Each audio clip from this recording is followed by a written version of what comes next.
10. I can't remember. It's the one, Southern and, Good afternoon, everyone. It is 1:32, and we are going to get started. I know, but it's the artist one. It's 8, 9, 10. It's one of them. Saxon's was with us. Yeah.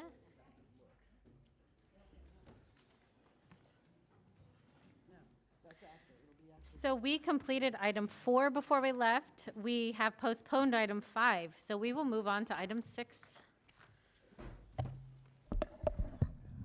So item number 6 is a modification to the ULDC, specifically Article 5 for our workforce housing program.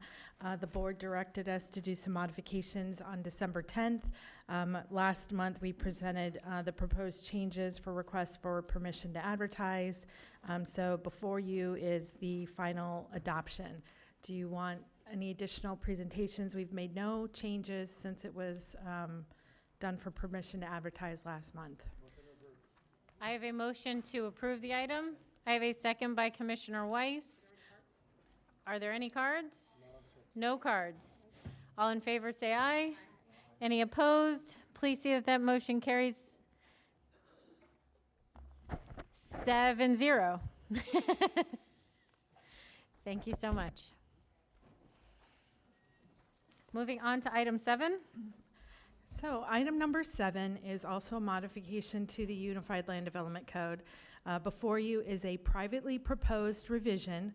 Privately proposed revisions are done in 2 phases. So this is phase 1, where the applicant is seeking the board to initiate discussion further with staff to move on to phase 2 on our analysis. So I can turn it over to the applicant to summarize what their request is for proposal. I assume that is for Ms. Morton.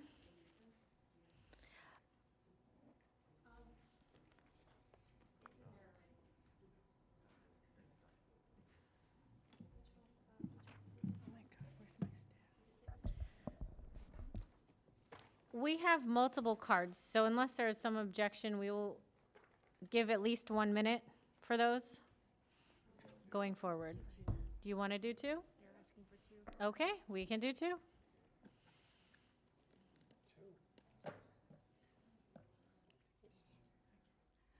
Well, good afternoon. Thank you, Mayor, Vice Mayor, County Commissioners. For the record, my name is Jennifer Morton with J. Morton Planning and Landscape Architecture, and I'm here today representing the applicant BC Commerce. I want to take this opportunity to thank you for giving me time to present this, and I especially want to thank Commissioner Sachs for all the time that she spent working with me, speaking with me and with John Channing, and even working on our birthday. So we really appreciate that and appreciate those efforts.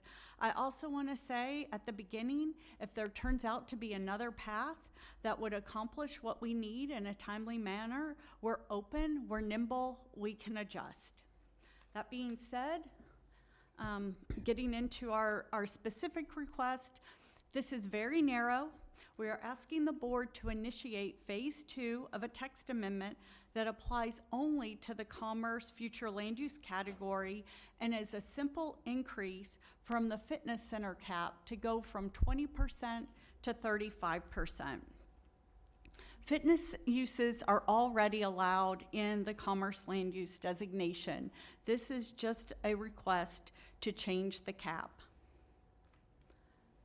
This is from the Unified Land Development Code. Right now, it's just a sentence that would modify the cap to go from 20% to 35% for the fitness center use. And I always think when you're looking at code changes and looking at modifying regulations, taking a look to see how that affects a real project in real time is important. Our client is BC Commerce. So if you look at our approved site plan, this is a typical light industrial project. It is on 47 acres and it's currently approved for 661,611 square feet.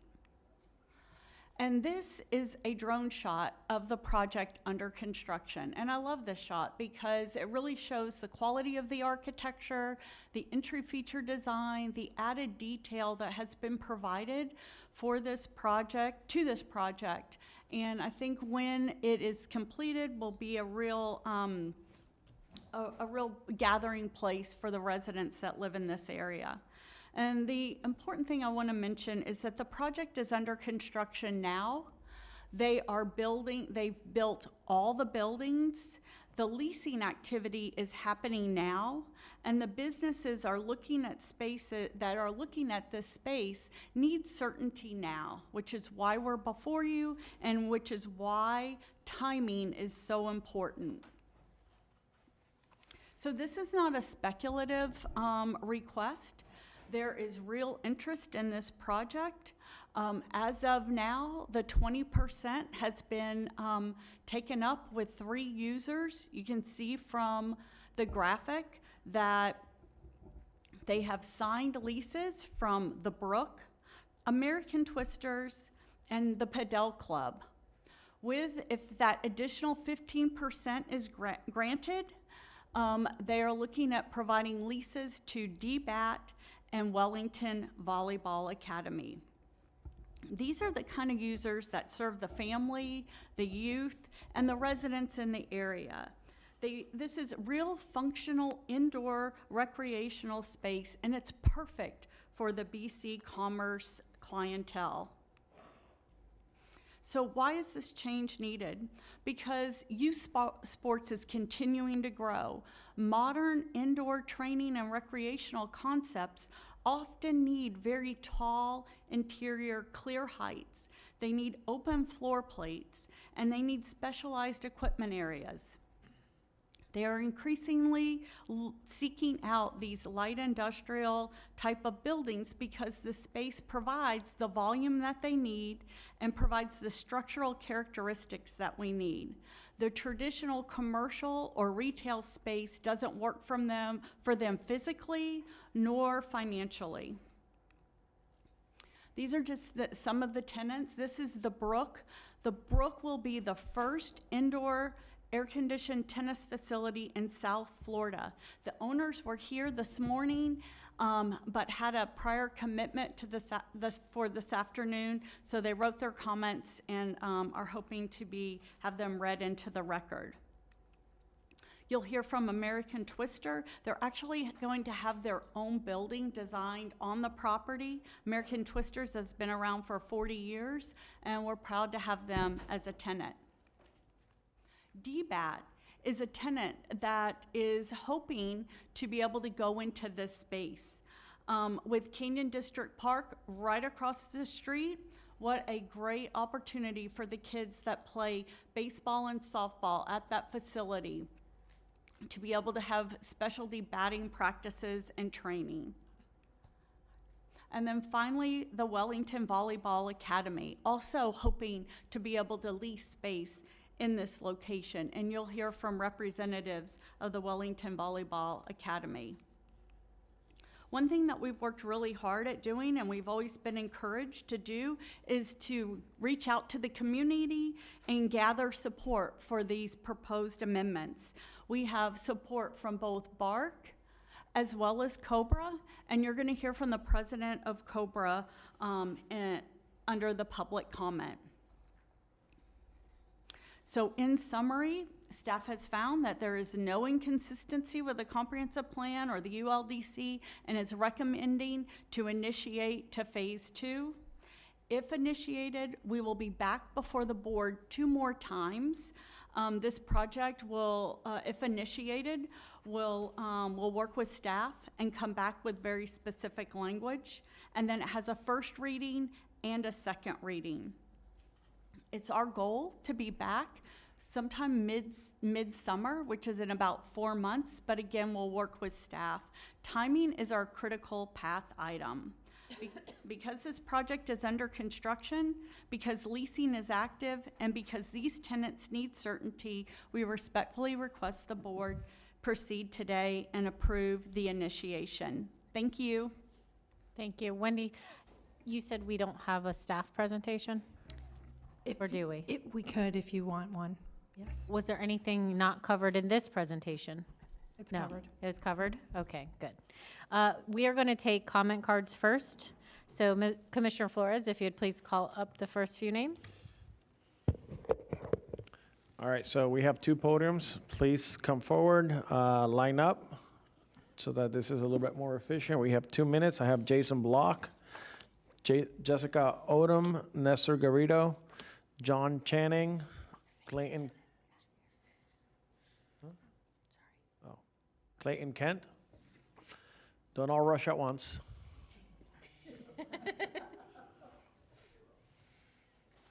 Am I good to go? Okay. Thank you all. I appreciate you guys hearing from us. My name is Jessie Odom, and I have the privilege of coaching with Wellington Volleyball Academy for the past 2 seasons. For the record, I'm also their realtor representing them. For 10 years, our club has invested in our community through volleyball, but it's so much more than that. It teaches these young athletes the value of teamwork, hard work, and discipline. For 10 years, we have served in multiple locations throughout Palm Beach County, hosting clinics and travel practices at various middle schools and church gyms. And with this fitness allocation raised to 35%, we will be able to provide our athletes with a permanent home where they can flourish, continue to grow in their athleticism, and become the confident leaders of our community that we know that they can be. Thank you. Thank you so much. Next up. Come on, don't be shy. We got Jason Block, Nestor Garrido, John Channing, Clayton Kent, Michael Slolum. Come on, everybody, come on up. Good afternoon, members of the board. Thank you for the opportunity to speak today to express my support for the amendment to increase the permitted fitness center use at the district. My name is Clayton Kent. I'm the managing partner of Twisters Gymnastics, which is celebrating its 40th year in business this year. Twisters has consistently been one of the most successful gymnastics clubs in the United States in terms of our success on the competitive floor and also for the number of Division I NCAA college athletes that we have produced from our program. We have over 80 and counting. Twisters is planning to open its 3rd location in the district. Our other 2 locations currently serve over 2,000 families in Boca Raton and Coconut Creek. The neighborhoods surrounding the district are booming with growth, and young families are eager for access to facilities like Twisters and the other sports being considered for fitness use in the district. We currently have about 500 families on our waiting list for our upcoming Boynton Beach location. Expanding the percentage of fitness use in the district will allow for a greater variety of sports offerings like volleyball, basketball for our residents. It'll also cater to more interests and age groups. It'll make it easier and more convenient for residents to incorporate physical activity into their daily lives, and it establishes vital community hubs that offer residents a safe space to connect and engage with one another that's centered around making healthy choices. The decision to increase the allowable fitness use could significantly impact our community's health, cohesion, and economic vitality for years to come. I urge the board to consider these long-term benefits when you vote on this amendment. Thank you. Thank you. Please go ahead. Good afternoon. My name is Zach Channing, and I'm part of the development group, Channing Corporation, who's building the project, the district. 4 years ago, we were here in front of you, and we came up with the concept, the district. And with the help of the commissioners, the neighbors, we listened to everyone, and we created a concept. And the most important part with the concept and with the commerce zoning district was fitness, and that's what the neighbors wanted. They wanted things to do. And living out west, whenever they need to go to gymnastics or anything, they have to drive out east. So back then, we said we're going to deliver pickleball and we're going to find more fitness. And today, I'm proud to say that that we filled up our fitness uses, which today we have the Brook, which is indoor tennis and pickleball, 79,000 square feet. We have American Twister, who just spoke, 21,000 square feet, and Padel, 27,000 square feet. We hit our 20% max, and we're asking you to raise the cap to 35% so we could bring in more fitness tenants for the neighbors and make this project truly one of the most special projects I've ever seen in South Florida. So if we could raise it, we could bring in DBAT and have indoor baseball. We could have Wellington volleyball and bring volleyball for the community, and hopefully more. So please today, we hope that you could vote for it. I'd rather put in fitness than more other commerce uses. I think it's a really great use for the neighbors. Thank you. Thank you. Please go ahead. Good afternoon, Mayor and County Commissioners. My name is Justin Wayne. I did put a card in, even though you didn't read my name out. I haven't read all of them yet. Okay, perfect. And I'm here to talk about including a new business to the area that would be a great fit for the district and for Boynton Beach. Personally, I've lived in this county for 26 years, ranging from Jupiter to West Palm to Boynton Beach, and now down in Boca Raton at the Oaks. Now with 2 children of my own, my wife and I are constantly searching for what and where we can have our children get involved in that allows the opportunity to grow in an environment that promotes health and fitness, as well as creating new and long-lasting relationships. And we've yet to find an indoor baseball softball academy that fosters that type of development. I spent the past 2.5 years searching for a good fit to bring this wonderful franchise to our communities. The franchise, DBAT, has developed over the past 25 years into one of the fastest growing indoor training facilities, currently around 165 open in the United States and over 200 worldwide. DBAT currently is the nation's leading baseball and softball training academy franchise. DBAT stands for Developing Beliefs, Attitudes, and Traditions. While the core demographic of the facilities range from 7 to 12-year-olds, the reality is some high school and professional prospects have trained at DBAT as well. This franchise, which is looking to add its first location in Palm Beach County, delivers a passionate relationship with its community, focusing on providing the youth of Boynton Beach and surrounding areas, boys, girls, and adults alike, an indoor facility that provides a family-friendly environment to host parties, attend camps, and participate in group and individual sports with life skills. I spent time playing sports at all levels, including Major League Baseball, and the ability to have good coaching and good facilities is second to none. It's our mission to provide a quality teaching environment with quality instruction to enhance the baseball and softball experience for all players at all levels. And yeah, thank you so much for your guys' time. Thank you so much. Please go ahead. Mayor Baxter, Vice Mayor Woodward, fellow county commissioners. For the record, my name is John Channing. I'm the co-managing partner with the Butters Group on this project. And last time I was here was August 24th, 2023, when 5 of you who are up there right now actually approved us unanimously. And we thank you for that. And the whole concept of what we're doing today is a lot of hard work that we did with working with Maria Sachs, Commissioner Sachs, and the neighbors. And we really worked hard to try and come up with a concept that is what everybody wanted. And I think we've done that. And in my 50 years of real estate development, I can't believe I'm so old, but I've never been part of a project that has earned such overwhelming support from the entire community. You know, this level of alignment is very rare, you know, and we're incredibly proud of what it represents.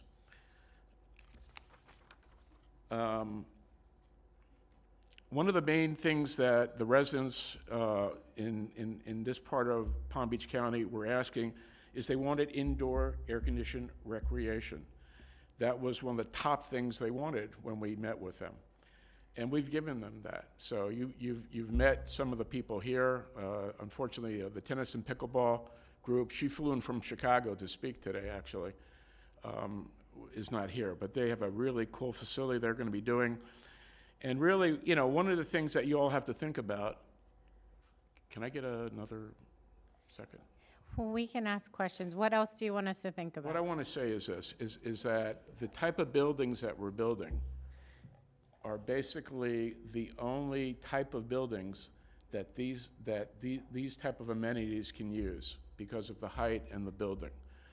And the county is not going to be building any of these buildings. So the county cannot provide for the residents unless there are people, developers like us, that can build these type of buildings. So that's why it's so important, and that's why this whole concept of fitness and commerce was approved 7-0. So that's it. Thank you. Thank you so much. Was that our last card? No. We have Clayton Kent.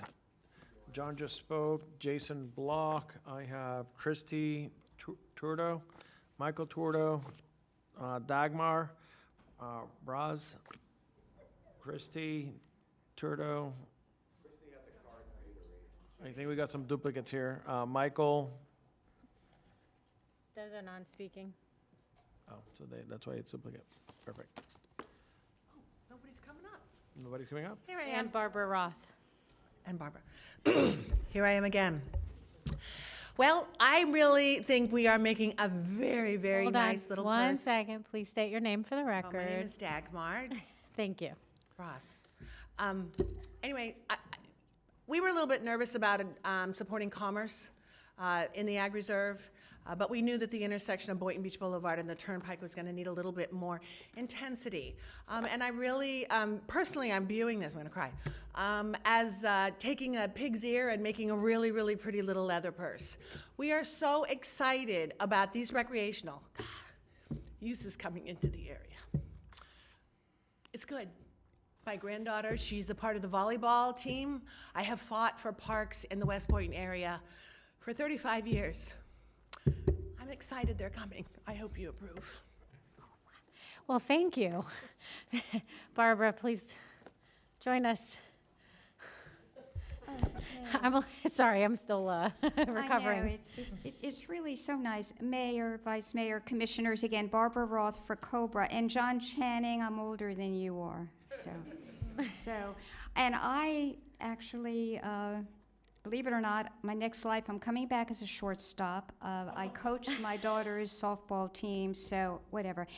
Yes, we were concerned when commerce was first introduced, but even then, we knew there was going to be some percentage, and we liked this use, not only from our family communities, but also from the retirement communities in the area. Everybody wants people of all ages to have these opportunities. We continue to support it. In terms of communication with this particular developer and the developer's agent, they have been forthright, coming to us repeatedly as the market has changed. They've informed Cobra of what was available to them, who was interested in these buildings. So we understood the evolution of going from 20% to 35%. And we feel the children and the families going in and out of the facility will be safe. Everything will be well marked and controlled, and Cobra supports it. Thank you so much for your consideration. Thank you so much. Did anyone turn in a card that did not get a chance to speak? Please raise your hand. We are good. Thank you. They probably left. Commissioner Sachs, it is all yours. Thank you. I'm just so pleased. I don't know what y'all folks had for lunch, but they have just changed completely. And I think that's great. That's a matter of record, that Cobra supports recreation. That's what we've been talking about all morning. And I'm so glad we took it at the very beginning. Because folks over here to my left, you've got all the folks over here at Cobra supporting recreation for our families, which is what we were talking about this morning. And I know we're going to have a lot more recreation. What my concern is this, and it's a big concern. What we've done with zoning, and as we have had in the Ag Reserve, and mostly for District 5, agriculture, residential. Then we brought in commerce. And commerce was good. Commerce was good. We all thought it was good, brought in warehouses, distribution centers. We all thought we needed a lot of those, and all of a sudden, we don't need so many. I think you have some vacancies out there, and you need to fill them with recreation. Is that correct, Ms. Morton? I think we do, because that's what you said. We've got warehouses, and we need to fill these leases with what people want from Cobra. And y'all know this, we want recreation. So we're going to fill those bays with recreation, and I appreciate that. What we don't want, what we do not want, is we do not want children's recreation with warehouse distribution centers and a brewery. Cannot have it. Will not have it. I will never, ever, ever, and you know I'll know that. Never vote for that.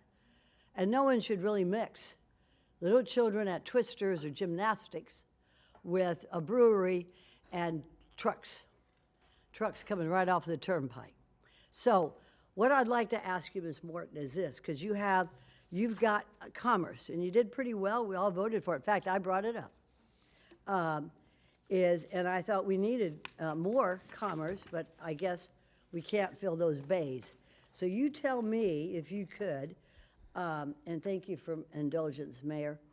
In Building E, it's industrial, and we have 62,913 square foot. Will that be recreation, or will that be distribution and storage? I can hand this to you if you'd like I it. speak? It's from you. Can I speak? No, I'm not asking you, sir. I'm asking your agent. I don't think she And has if- those. She if doesn't she have does those not know, answers. Ms. I have Morton, those do you, answers sir, as a just one developer. second. Do you know? Otherwise, you could pass it to someone else. I think Zach would be much better at being able to talk about the tenants than. But you know what is going on in these various buildings that we approved 7-0 months ago. And is that distribution, which is commerce? Is that correct, Ms. Morton?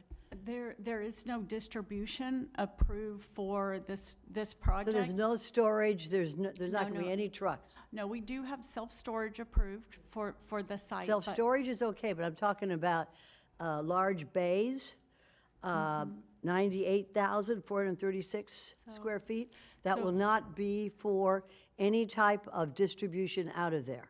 No, distribution that's is okay. not allowed in the commerce land use category. I'm sorry, but it is actually here, and you're right off of the turnpike. So what I would do is this, I will want to make sure, because this is initiation, that all we have there, first of all, it's no beer hall.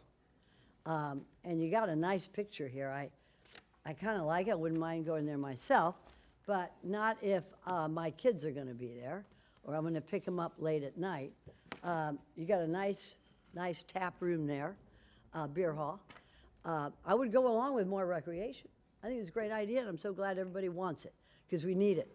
We need it, and I love especially the baseball one. But no beer hall. And all these bays, the pictures that you show in this nice shiny sheet here, there won't be any trucks. It'll only be for self-storage. And I'm looking at our staff here, is that correct? And Wendy, to clarify, is it all it's all at grade? There's no loading docks? There are loading docks. It's approved with warehouse and Warehouse? fitness center and self-service storage. Okay.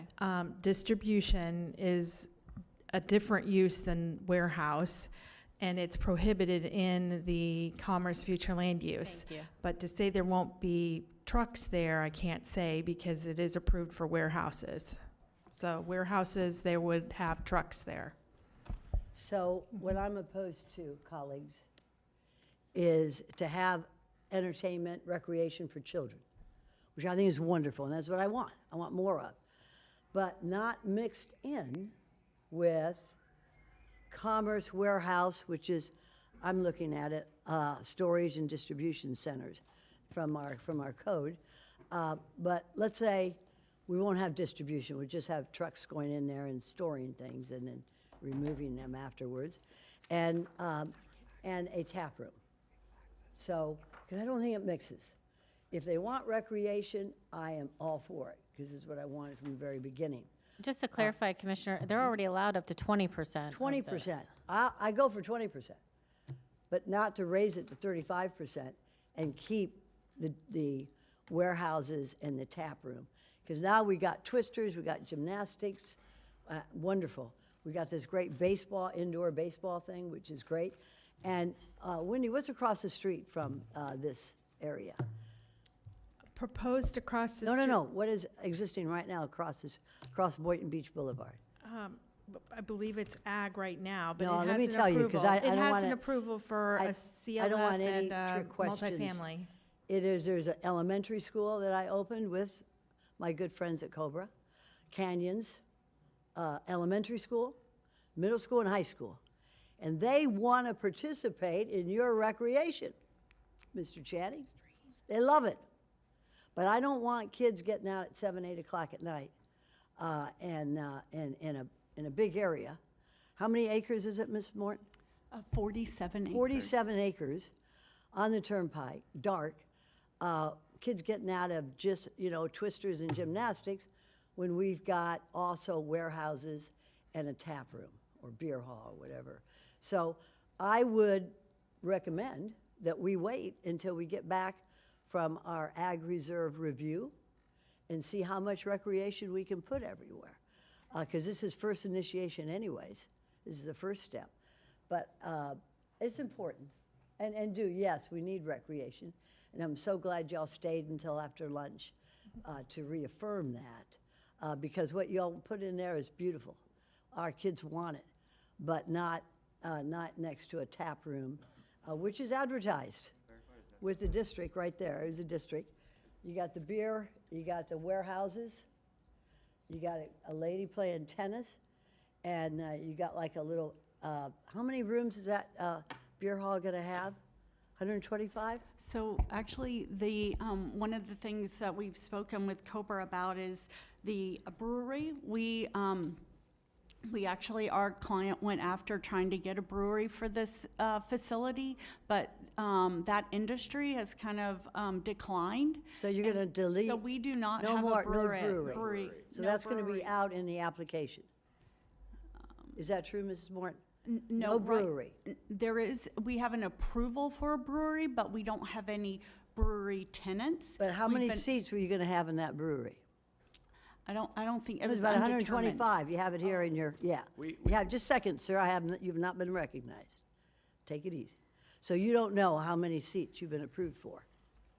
No. No, I Do you didn't. know, Mr. Channing, how many seats in that brewery you were approved for? We never had a brewery.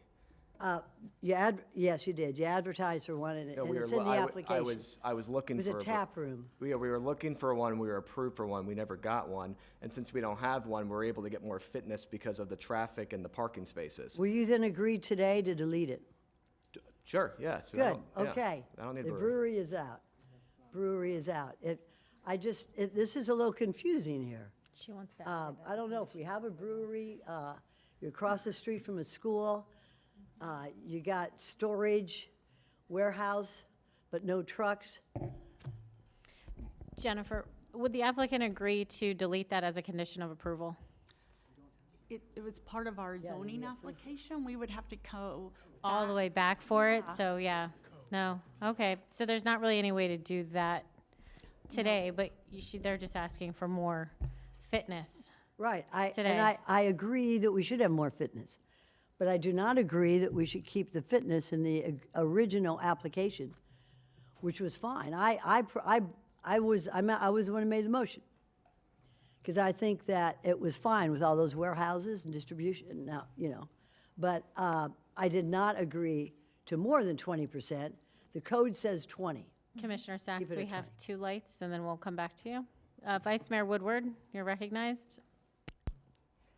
Thank you, Madam Mayor. A couple of questions, probably for staff or the applicant at this point. The timing of the process of what we're doing right now, this is the first step. Just walk me through what happens after this if you were to get approval to move forward. What's the next several stages before this would be completed? I'll let Wendy answer. Okay, so if the board initiates this, the applicant comes back and meets with us further. Staff does a lot more research on what the ramifications are on that proposed amendment, coordinating with the different divisions and departments on that proposed amendment, and then drafting the proposed language that would come before the board in phase 2. Okay, so some of what is being discussed right now would be a part of what happens after today and before it comes back to us. This is the time you and staff could work together. Right. Am I understanding? Taking into account, some of the things that Commissioner Sacks has said is, if they're going above the 20% threshold, then, either as a distance or a restriction on having manufacturing there or in a proximity. So, I'm taking the comments that you're saying to see how we would work through language on Okay. that. which kind of, before Commissioner Sachs has started, I wrote a couple of questions that I was curious about on this, because I don't recall of us putting a percentage on a use on anything else in commerce. Why do we have a cap on this particular use, and do we have it on any other uses? We don't have it on any other uses. I don't know if, you probably know, yeah. Sure. So we worked closely with staff, and one of the concerns was that an LA Fitness would come in and buy a building and put in an LA Fitness instead of, which is a commercial type use, versus the bays that these fitness center users utilize. So when we first started, we had, I think it went anywhere from 50% of a building could be a fitness center use to, we said, well, let's just take the overall square footage, and we came up with 20%. We actually, it was our client that said, I can live with 20%. So. Okay, well, I guess I'm just wondering, this is something it feels that the market would sort of take care of. If we've heard that there's other vacant properties in the Ag Reserve that can't find a tenant. And in this case, you have an abundance of tenants for this and a desire to have it. As was mentioned, every organization that's in this area is on board with this and wants it. And there's a number of different sports that, people who have children, you have 3 kids, and the 3 kids are in 3 different sports. And it seems like this is the type of place where, I'm wondering, why are we going from 20 to 35? Why are we doing a percentage at all on this? If the market would take care of it, the buildings are built, so we're not going to have the potential for this LA Fitness building to be in the middle of it. It's built. Correct. So why are we putting a percentage on the use instead of just having, if you have the tenants, put them in there? I think we can look at that. Commerce is an industrial future land use, so it's supposed to, part of the, and we can jump in, but it's one of those, the language in the plan talks about it being a low generating traffic use, and majority being the industrial use. So when you start introducing fitness center, which is not an industrial use, we have to evaluate the number and whether it changes the definition of commerce that we were having earlier in the day of maybe introducing more things than industrial. Well, if I could just be, our Mayor Baxter and I were elected together, and I believe our first planning and zoning meeting was the first applicants for commerce coming in, and it had just been decided by the rest of this board just before, so it was just created. And I'm seems like we're still young enough into this commerce designation that we could tweak it to, we have this and the community wants it. My request would be this moves forward, and I hope it does, to work on, do we even need this percentage? It's built out. This is specifically for this property. And if you have it. It's not just for this property. It's for the entire county, anything It's designated. for Anything commerce. that has commerce. So Anything that has. by doing it this way, you've already kind of fixed it to where it couldn't, which I'm not sure why LA Fitness was the one that's a big no-no. I was a member for many years. I loved it, but whatever. I'm just, if it's already kind of been baked in on how this was built, I don't like us capping the percentage of the use, because the market's going to dictate what the use is. And it could change over years and it becomes something else because, some of these don't work. So that's the part. I would rather have an open market decide who moves in there. Thank you. Commissioner Weiss. Thank you, Mayor. So thank you, Vice Mayor, your questions regarding the process, because that's really the question in front of us today. But to Commissioner Sachs, her concerns, I have to say, they are valid. When you think about having warehouses and trucks and, pedestrians, it can be problematic. But I've had discussions with the applicant about this, And they understand that there is, that is a potential conflict, point of conflict. And so I leave it to staff to work out how you ensure that we don't end up, with trucks, big trucks driving around where there are pedestrians wandering around, because it's not safe. And so Commissioner Sachs is right to be concerned about that. I personally, and it's not, again, not in front of us, I mean, as it relates to a place for parents to go and wait for their kids, or, I don't have a problem for that either. I think it's that way they don't have to drop off the kids, go home, come back, pick up the kids, go back home.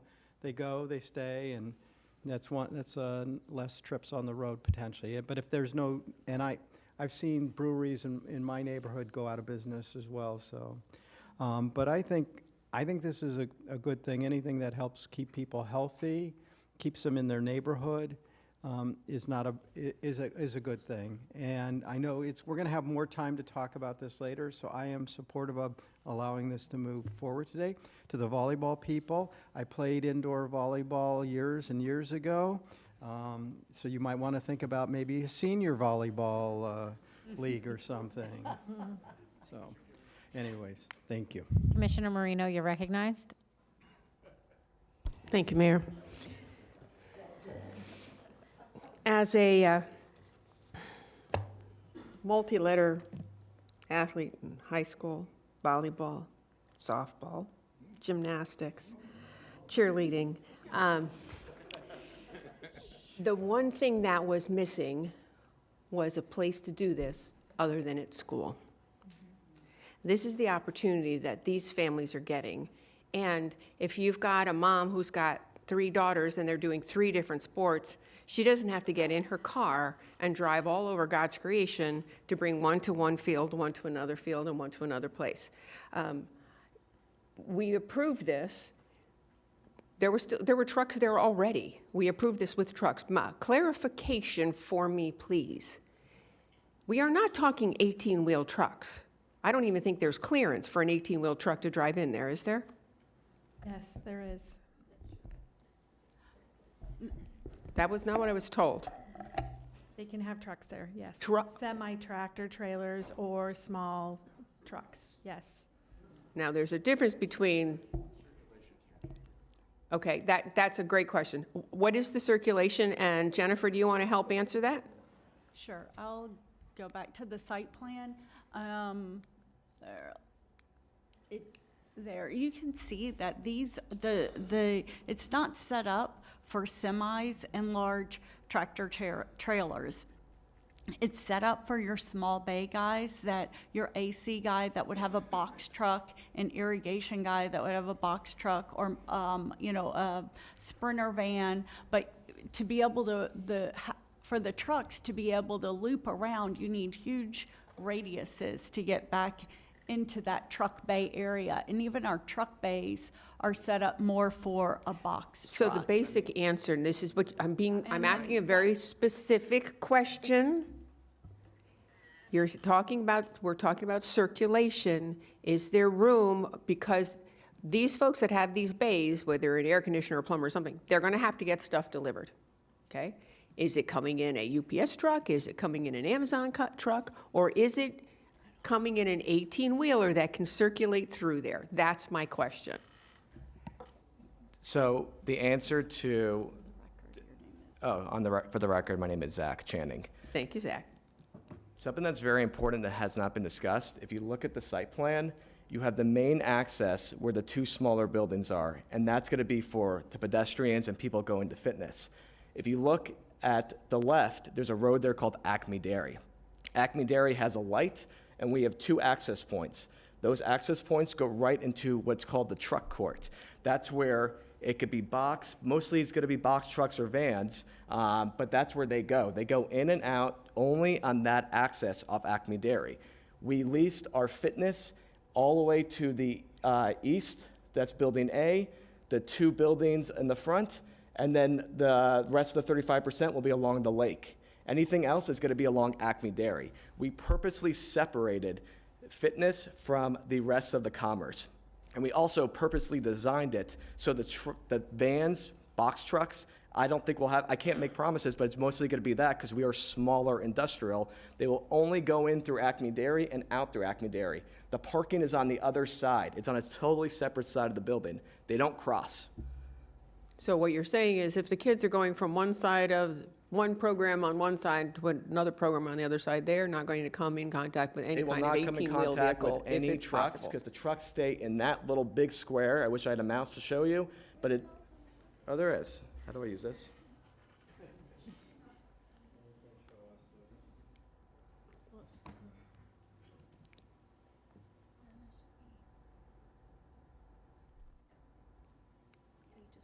You have to hold it down. That top. This one? It's a little hard to work. Sorry. Where are you going? Can you do it and I'll tell you where to go? I'll hold it. So show them where the areas are. You know what? Go to the next slide, the one that has the build out, and we'll be able to Better site understand plan. it better. Okay, the build out. The aerial with the build out. Yeah, you went the wrong direction. The drone picture. The drone shot. Oh, okay, sorry. There you go. Oh, go one more. So that's the pedestrian, that's gonna be pavers. Not, Trucks- stop. Stop. It just, That one, stop. Can you explain referencing this one so we have a better idea, please? This is our main access point. It's gonna be pavers, not asphalt. No trucks, no box trucks, no deliveries, nothing can go up here, only families. And we're designing it with extra landscaping, and we have some art that's gonna be there. But that's where anyone who's coming for fitness, they come on Boynton Beach Boulevard, our main grand entrance. And then can you go to the aerial, the site plan? Before you go off this one, go back. Sorry. can I go? I'm gonna back it once. Go once. If there is ever to be a restaurant / whatever, where is it in We're not reference? allowed to have that under commerce. Okay, We can't have so- restaurants, and like I said, And you're getting rid of the tap room. we never had one, and we won't have one because the demand is fitness, and that's what we're doing. We have a limit of how much parking that we could do, and that's why we came up with a 35%. We can't do 100%. 35 was picked because that's the amount of parking spaces we have for fitness, because fitness needs more parking than other industrial uses. So to Commissioner Sachs's point, we're gonna have to worry about the kids and any kind of alcohol. No, Okay, now we're gonna go to the 18-wheel. yes. Can you go to the aerial? Please show me where they would have access and how they will not come That's in good. conflict. This is good. You see Acme Dairy Road on this? To the left of building HFGH? Yep. So Acme Dairy has a light there. It has an intersection. So that's where anything that's delivery or box trucks or vans, they go there. And the reason is, if you look between building F and E and in the middle of building G and H, those are where the deliveries go. There's no parking there for pedestrians, that's only for deliveries, and then the parking is on the other side of the building. So it's completely separate and they never cross. And the deliveries don't have to drive around the project because all they do is come in and out of Acme Dairy. It's a straight shot. And this was very, very thought out to keep it separate. So if there is a truck coming in and they're on that road access that is going north-south, Acme and they're Dairy? delivering something, Yes. they're not pulling in, or they're stopping there, whatever it is that they're delivering, they're putting on a hand truck and walking it over. Because there's still access between those buildings. Now, but what you're saying is the doors of those buildings are on the other side, so there should be no kids playing in those areas anyway.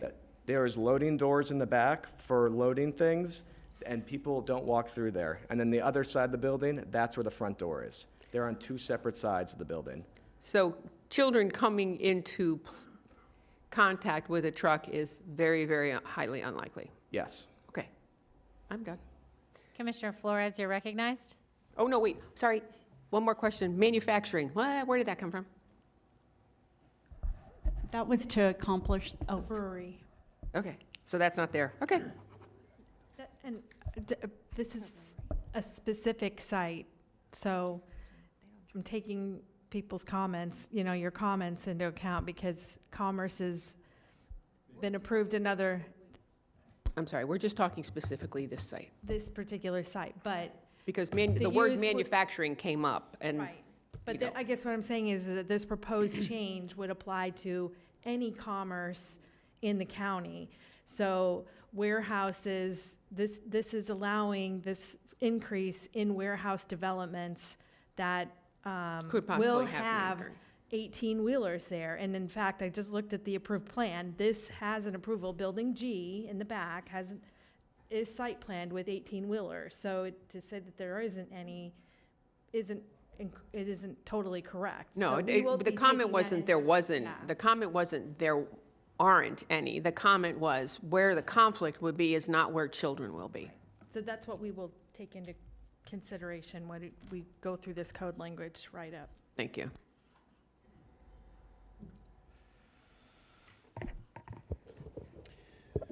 So, if you know me, I'm a big proponent of youth sports and a place where they can go and be in a safe environment with their energies and focus being diverted from cell phones or doing something stupid out in the community. So, I would prefer to have our kids, being trained in sports. I know that Wellington Volleyball has been bouncing around from open gym to open gym that they can find. This sounds like this might be a permanent home for them and those girls rather than, well, girls and boys, I think. Traveling all over the county, figuring out where this practice is going to be. And so with that being said, I'm in favor of this. I don't understand why there's a cap. I'm a firm believer in letting the market sort itself out, and government should probably not get too much in the way of some of that stuff. And I think we're getting in the way right now. And I am also a big proponent of keeping our children safe. However, as a father, I've taken my daughters and my son to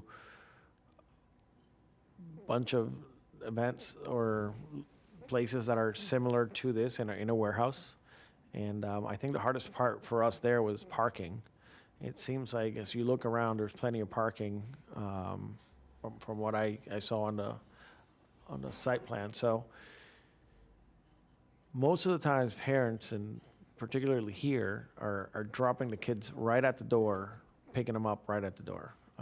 That's what I see. That's what I've experienced. I don't know that the kids are going to be walking somewhere from here. I think parents are probably dropping them off to their hour and a half, 2-hour practice, come right back, pick them up, they go away. And then the comments of truck drivers. Actually, truck drivers are one of the safer drivers out there. And I think sometimes I know they're driving a big, heavy equipment, but, they do this for a living, so they know exactly what they're doing. Especially 18-wheelers are one of the more safer drivers out there. And how do I know that is because in the military I used to drive 18-wheelers, so I have that experience. I know the training that it goes to, how you're constantly checking your mirrors and making sure of your surroundings and your clearance. So. I don't know that the two of them don't mix, and the way that this is set up where, the interior part is actually where the trucks go. That's sort of their distribution point. It's designed so that the surrounding areas is for the client. And my last comment is that, I usually like to back up my district commissioners, and I've sort of been a stickler on that because I feel like they know their district best. And I feel like I've done that. I've gone against them twice today, but I feel like my record's going down the drain. But when I feel something is legitimately the right thing, I'm gonna do that for the residents. And that particular neighborhood, I know it fairly well. So I think this is probably the right thing to do. And keep in mind that this is already approved. It's an approved use. What we're asking to do is increase 15% more. So I'm okay with it. Commissioner Powell, you're recognized. Thank you, Madam Mayor. A couple things. Well, first, let's get into this. Jennifer, the brewery conversation. Commissioner Sachs started asking quite a few questions with regard to a brewery.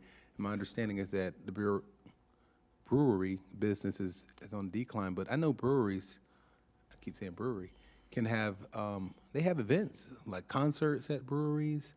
Would that be something that if this brewery that's currently approved were to be developed or constructed, that they could have concerts? And I know the application is not about breweries, but I just want to know that question. I have a question. Yeah. Ponder, I'd like to know. You know, it wasn't contemplated, so we don't have a brewery. We don't have any, you know, we haven't designed for one, so I don't foresee that in the future. Okay. All right. Just inquiring minds want to know. Here's an additional question for staff, perhaps. There was an indication that a gym or what did we talk about? LA Fitness? An LA Fitness would not be allowed to go into an area like this. And Commissioner Marino, talked about her athletic background, which lends to being able to participate in these facilities that will be developed. There was a time in my life, and I still work out, but I used to be RTS. And when I was RTS, I was going to rip to shreds.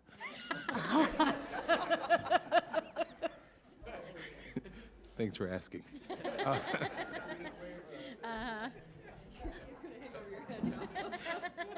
But seriously, my question is, with regard to a gym and a fitness center, as I look in the definition of in the ULDC of a fitness center, it says, definition 1, an establishment containing multi-use facilities for conducting individual or group recreational sport activities.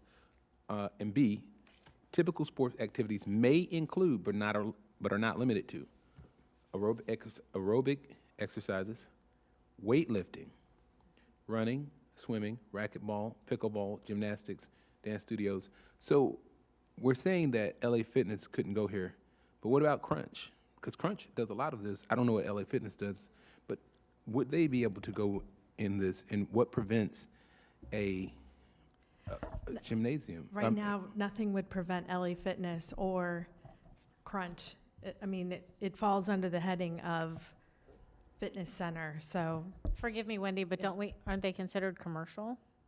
No, it's under the fitness center category. LA Fitness and Crunch are? Mm-hmm. Go ahead.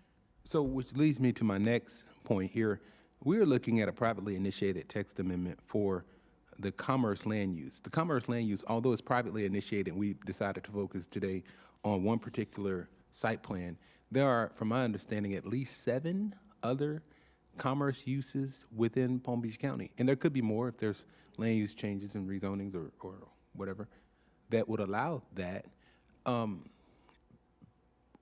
We've focused on a particular site plan today.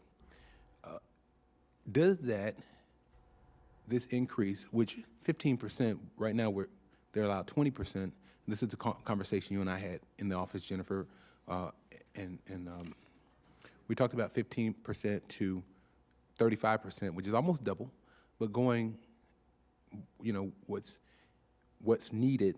How do we know that 35% is what's needed? Why not 40, but why not even more? The question I have is, and it boils that back down to, and I guess it was just explained, I wanted to make sure that those individuals who are interested in becoming RTS or staying RTS are able to participate. So it looks like, if not in this particular area because it's limited by site plan, the other areas that are in the commerce land use, they possibly could come in and do a Crunch or a LA Fitness or any other big box type gym. Am I correct? That is correct. Okay. So I just want to point those things out. I mean, I don't have a problem with the idea, but I did want to make sure we're clear that it's possible, according to the definition, that a UFit, LA Fitness, Crunch, Gold's Gym, I don't want to leave anybody out because just in case they want to sponsor our commission meetings. RTS gyms are able to participate. Those are just my comments and questions if anybody else want to opine on that particular area. Commissioner Sacks, you're recognized. I'm learning more about fitness than I've known before. That's really cool, Bob. Commissioner Powell. I think what we have here is a really interesting discussion on how we need more recreation spots for all of us and for children, and a place for them, for families to go and drop off all the kids, right? I think it's a great idea. Thank you for bringing this up at Channing's, because what we have, and I'm looking back at the August 2023 when you first came up, and I'm looking at our discussion because I'm the one who brought this to the motion, and it was Commissioner Marino who seconded. So we're on the same page here. And I want to go back to that discussion. We were talking about not just a brewery, and you were going to come back with some more information, Ms. Jones, and that was about a restaurant there and a place where, and somebody brought it up, you could drop your kids off, get a bite to eat. I know that I used to do that with my kids as well. And you recommended not just a brewery, but also a place where people could come as a restaurant. And I'd like to do this. This is up for first initiation, and I'm going to agree with it. Because I think we need to review the discussion that we had today, and not just a tap hall, a brewery, but a place where we can serve food, at least to review it, initiate it. And then that way, and what we said here is potential for additional commercial uses, including a farm-to-table restaurant. That was exactly from page 2 of our discussion here on the board on the very first time that you came. So I would certainly ask the staff to review that possibility, and that way it's not just a beer hall. I would also ask the staff to look into, when we talk about how much need we have and all the folks here who are ready to start these great places for sports, that some of the warehouses, and I know Zach Channing, come on up here, Zach, I'm going to ask you. You got all these buildings, and I've got all the square footage. I'm not going to go over them. You know them by heart. Can we not review staff, and I know you'd go along with this, to use some of those buildings for some of this great recreation? Because I think this is what we need more of. Less warehouse space, more recreation. Because we only have those 2 little buildings there in the front that has, is that true? Or No, if you can pull up the slide that has the colored site plan with the, no. Yep. 2 little buildings in the front. And then all the other orange ones to the side are all fitness And all the as one well. on the side? Mm-hmm. Okay, I didn't see that. I didn't see that. Over here on the right, I'm not going to touch that. Your dad will get upset. That's that building over there in the corner, Mr. Channing. We'll leave that one alone. But the purple ones are also sports. Now, how, staff, are you going to let these folks know that they can't have those 18-wheelers with mixing in with families? Is there a way you can do that? We have to look at it, so Okay, that's why we need that's to fair. look at it during the phase 2 if Needs you some work. initiate it. Yes. And I agree with my colleagues. Separate the 2. If we can do that, if y'all can do that in your professionalism, that's good. Because that way, we have more need for these folks to do their recreation. We'll keep that little white spot there in the corner, Mr. Channing, sacred. We won't touch that. Thank you. And then they want the truck bays in the back. Work on it, see what we can do to satisfy everybody's request for that, and this is the first initiation. And that would satisfy me. Okay, But I Vice- think it kind of brings everybody in. Thank you. Thank you. Vice Mayor Woodward, you're recognized. Thank you. Just to sort of wrap this up, but also to be clear, the changes we're looking at making are not just for this site specific, right? Yes, this is a unified land development code amendment for fitness center. In industrial. And they narrowed it down specifically to the commerce future land use designation, which can happen anywhere in the county. Okay, well, again, I would like to reiterate, I don't like the 35%. I know it works for this one because of specific parking requirements, but there are other areas where parking might not be an issue. So with that, I would like, if we could, to go ahead and make the motion. What is the motion to initiate? I'm sorry, Madam Mayor, I didn't hear you. Did you say that this would only be for this one? No, this is countywide. Countywide. So countywide, what are we doing with the 35%? I like to put 50%, to tell you the truth. I was hoping not to put a cap on it because I think the property itself would dictate it. This property dictates 35% because of parking, but another one may have ample parking I think and no that trucks. They So- raised it from 20 to 35 because it couldn't fill the bays. Well, and they said they can't go more than 35 because more of parking. marketable. Hold This- on, right? hold on.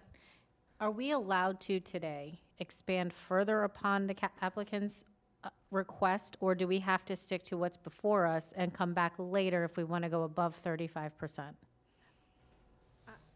I would say yes, you can, because we still have to complete our research, so yes, You can you've give given direction us. to staff. To initiate it, and then it still comes back to us, so if we need Yeah. to limit it, then we can. Correct. I've heard at least 3, if not 4 members say they wanted more than the 35%. So can we just, okay, so let's up to 100% and bring it back to us, and if we need to limit it at that point? Yes. we That's my can d- motion. Okay, so limit it up to 100%. So I have a motion by Vice Mayor Woodward, a second by Commissioner Sacks. All in favor? Aye. Say aye. All opposed? Please see the motion carries 7-0. Thank you. Oh, and also, we do have 44 emails in support of this item to be filed with the clerk, please.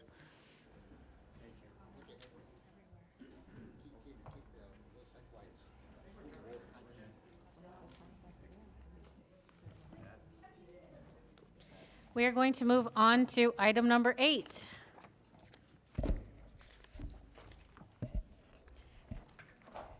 Ready? Yes, Commissioner Kashid Mohammedan will. We be do not presenting need, this. sorry, if Twee, you I want. can't hear you. Please check your mic. But we do not need disclosures on number 8. We do have one speaking card, and we will turn it over to staff for a presentation. Commissioner, I will be very brief. The item in front of you is an interlocal agreement for enclave annexation into city of Boynton Beach. This one is part of the original study, which was about 2 years ago for 4,500 acres and about 35,000 people by Boynton Beach. However, Boynton Beach then came last year with Palmyra and Bamboo Lane voluntary annexation request to the interlocal agreements, to the water agreements. That we presented to this board, and board objected to it, and directed the Water Utilities Department to evaluate feasibility of acquiring Boynton Beach utilities. Then we had also Boynton Beach came in with interlocal agreement idea for this enclave area. We circulated it for the department review and found it no inconsistency with the state statutes. We also send letters to the courtesy letters to the 15 property owners. We received 14 oppositions. This 4.6 acre area, about a mile south of Woolbright Road, will not become part of the Boynton Beach unless this board approves this interlocal agreement today. Staff is recommending approval, and with this, we are happy to answer any questions. I will entertain a motion to approve.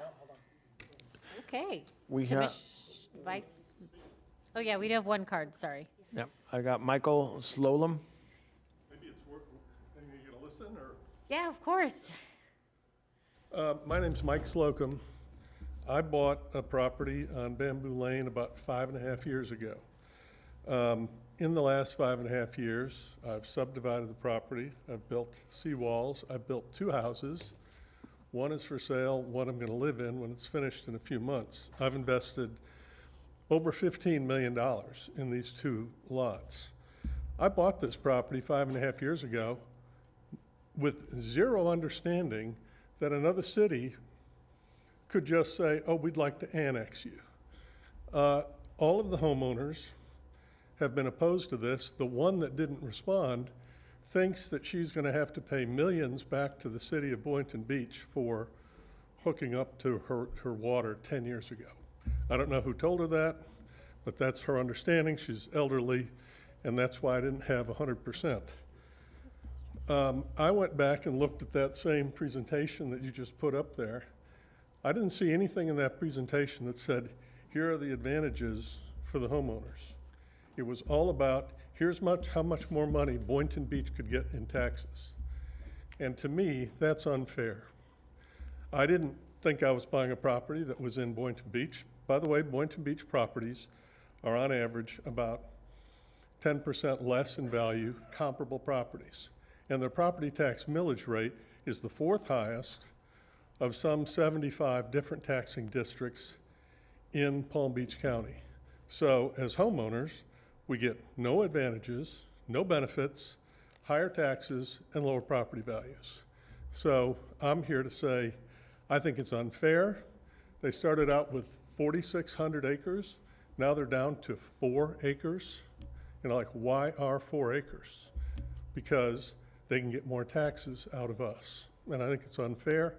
And I would hope that you won't sanction this sort of money grab by some of these cities. I've tried to talk to the mayor, and, well, anyways, my time's up, but Thank happy you to answer questions. so much. Attorney, what if we do, let's say we don't agree to this, what happens?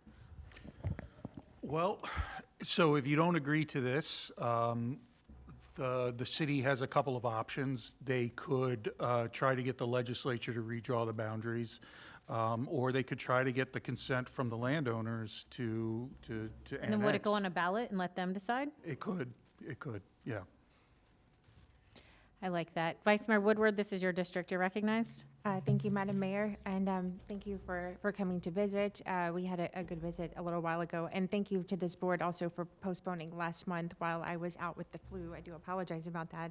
But I did receive, and I think we have it was all but one of the landowners opposing this. And this board on a number of times has been faced with annexations, and you know, I've always voted with the board when it's come to giving the voters a voice. I don't like, there's a number of different types of annexations, and I don't like them ever being forced on constituents unless you were outvoted by your neighbors. That's a different story. But I would like to oppose this and have you have an official vote of some sort, have it move forward in that way. So if we could just let the city of Boynton know if the board is supportive of that, because again. Are you making a motion to deny? I would be making a motion to deny. Okay, we have 3rd, 4th, and 5th. So I have a motion by Vice Mayor Woodward. I will give the second to Commissioner Flores. But before we take that vote, we will hear from Commissioner Marino.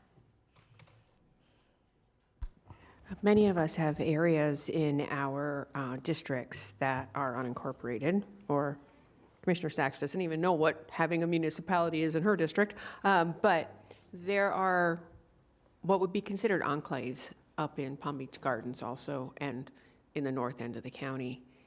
And the homeowners just did not want to be part of any municipality. They wanted to stay in the unincorporated areas. The moves have been made over and over again. But as you said, you've got 15, is that what you said? 15 properties. 15 properties, 14 of which are adamantly opposed. Why are we forcing this? So, I don't think we are. No, oh, no, yeah, correct. So I think what you hear from the board is that we're uncomfortable with this, we don't like this. So, thank you for coming today. Yeah, thank you. And to answer your question, we do listen. All in It was favor of the worthwhile waiting motion? for 5 hours so I could speak. Thank you. Of course. All in favor of the motion? Any opposed? Please see that the motion carries 7-0 to deny. Thank you very much. You're welcome. Moving on to another annexation or inter-service boundary agreement, number 9. Yes, Mayor. This is Artistry Lakes Annexation Conflict Resolution Process. Our attorney, Darren Leiser, can go through the legal stuff. I'm here for questions for planning and zoning items. We do have cards. So let's hear from the cards first, unless you would like a staff presentation first. Do you mind if we hear? Yes. Okay, so County Attorney, if you would like to. Sure, can you just bring up the map real quick? I think you passed it. There you go. So what we're here on today is a resolution to initiate conflict dispute resolution process with the City of Wellington. The property in yellow is Artistry Lakes. They went ahead and annexed the property through an ordinance that they adopted a couple weeks ago. And so we're discussing that property and then all the other properties in red in an interlocal service boundary agreement negotiation. However, if this property gets annexed, then they have jurisdiction over it and we lose the ability to essentially object and to get the certain concessions that we want out of the property developer. So we're doing this to essentially preserve those rights so that we can have an interlocal service boundary agreement that will preserve our ability to get the right-of-way and the civic parcel and the other issues that we're concerned about. And I'm going to speak to this because it's my district, but it was my understanding that we only agreed to enter in negotiations. And it was my understanding, did they negotiate? No, they're negotiating with us, yes. So Wellington initiated the interlocal service boundary agreement process, and we responded. And so, yeah, they're going to negotiate with us. They have been negotiating with us. So, If they passed a resolution already to annex it, how is that negotiating? yeah, well, I think it's two separate tracks, but I think, they're taking an aggressive approach, which is, I can't fault them for, right? But that's what they're doing. And so we're And by doing this, are response- we robbing any future people, anyone from voting on this? No, we're not. Nobody, there's only one landowner on there, and And for- they have already consented to the annexation. But didn't we also say last time it doesn't meet the requirements of annexation? That is what our objection is. So let's just say, in theory, if this was to go to a court hearing, our argument would be that this property is undeveloped and does not meet the statutory requirements for annexation. Right, I'm not in agreement with this annexation, particularly, it doesn't meet the requirements, and it is undeveloped. It's just, this doesn't give anyone any benefit. So, Well, I think it, possibly the developer sees some benefit in being annexed into Wellington. so this is for the developers. Well, obviously, the property owner has consented to it, so. Okay, well, we do have cards. Ready? Yep. All right. We have two podiums. Please come forward so you name and address for the record. I have Tim Stillings, Alexandria Larson, Lori Cohen, and Sharon Waite.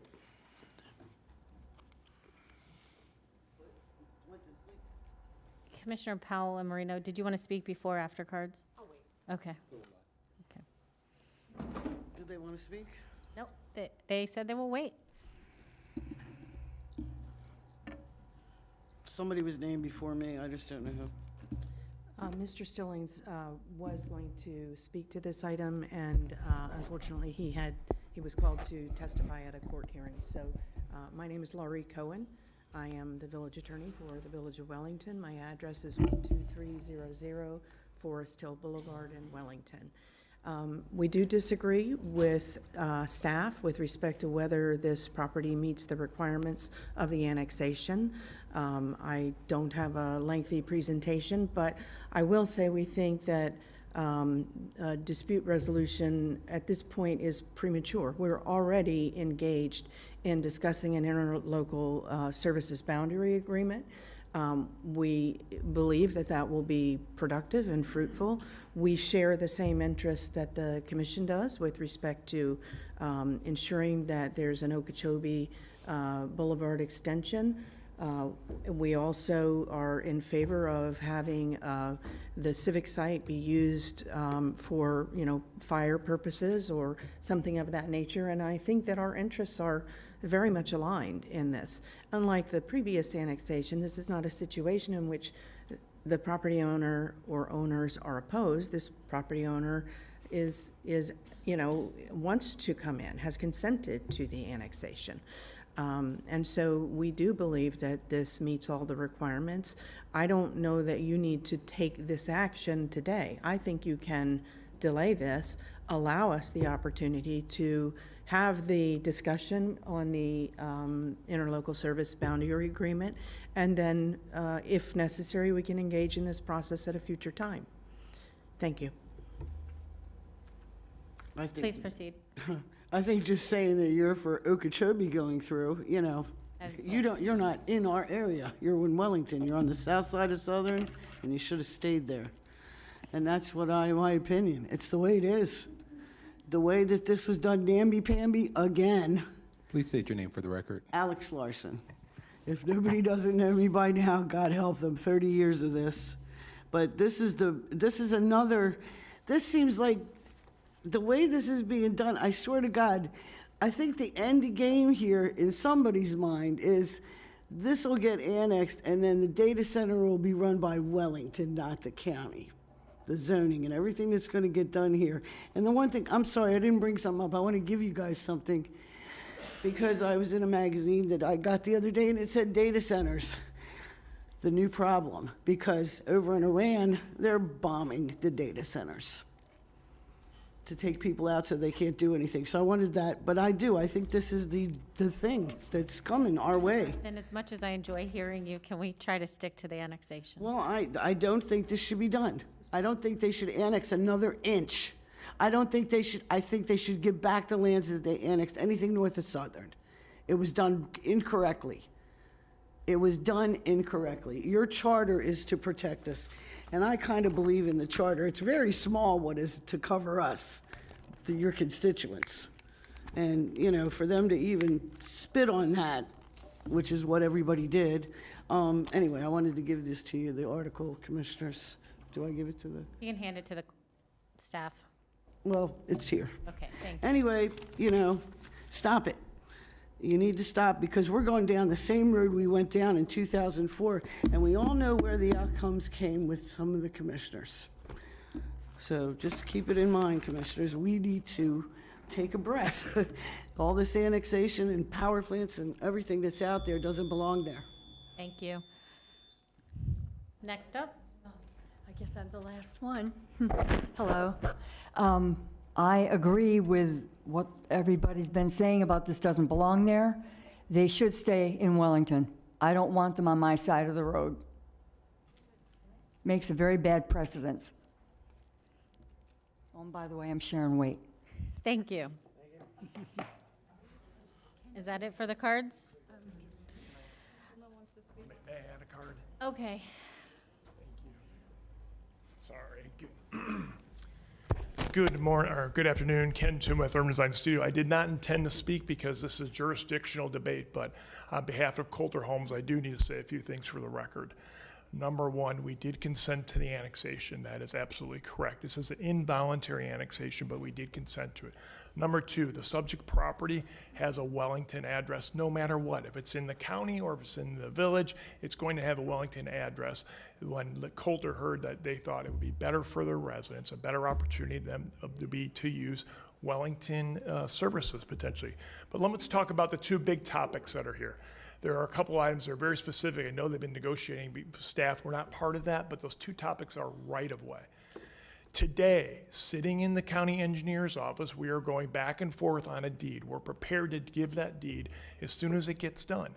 What we don't want to do, what I don't want to do and have our client do, is get tied up in 6 months of discussion between two municipalities. Number two, in regards to the fire station site, Coulter is willing to dedicate that to the county, to the village, whoever wants it. We're willing to do that, and we're able to do that very soon. So the right-of-way is ready to be dedicated. The fire station can be dedicated any time, and that's my 2 cents. I just wanted to make sure that that was on the record. Thank you. Mr. Tuma, did you reach out to Wellington to have this property annexed? Wellington reached out to the developer. Thank you. Yes, ma'am. Oh, please, Commissioner Powell. Do you want to state that for the record?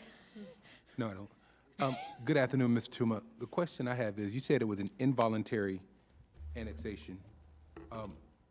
So in involuntary annexation, is that Wellington came to the property owner and requested that they volunteer it, that the property owner was not looking for this, but Wellington would have come to them to request to annex the property, is that correct? Right. The way an involuntary annexation works is Chapter 171, and I don't know the actual statute number, but the way it works is the village approaches the goes to the property owner, and then the property owner has to consent to the taking or annexation. And they did that. Thank you. Then I have a question for staff, would be, Mr. Tuma, you indicated that two of the sticking points were right-of-way dedication and I guess a conveyance of land for fire station. Parcel for fire station. Are those, I don't know if that's for the attorney or is that for staff, but are those the sticking points? And if those are the sticking points, We will also lose 54 workforce housing units. Currently, it is approved for 534 homes and 47,000 square foot non-residential, and those 534 includes 54 workforce housing units. That's correct. and the workforce units, those, Wellington, that's a part of this negotiation as well? yes, Twee? we are negotiating that. Okay. But we will lose that leverage of negotiation if board does not move forward with this today. Okay. As a follow-up, is there opportunity, maybe not, I'm not familiar with this particular process, to do, I guess you couldn't do a condition, right? Because you have to move through this process in order to even put a condition related to that on it, because you lose. We have only 30 days from March 10th to do this because of the timing. Statute allows us 30 days to start the conflict resolution process. So that's where we are in front of you today. And what was the date that started, the 30 days? March 10th, when they had the second hearing. Thank you. Follow-up question. Mr. Tuma indicated it would cost an additional 6 months. Is there a way that that process is expedited? How do we? We are meeting with Wellington. We have already met after the ISBA also and have started discussing these items. We are, but services are involved, and we don't want to rush on anything until everything is resolved. Right. And that. If I may add something. So if we're going to hopefully start the dispute resolution process. However, ideally, we would put it into abeyance while we negotiate these issues with the city of Wellington.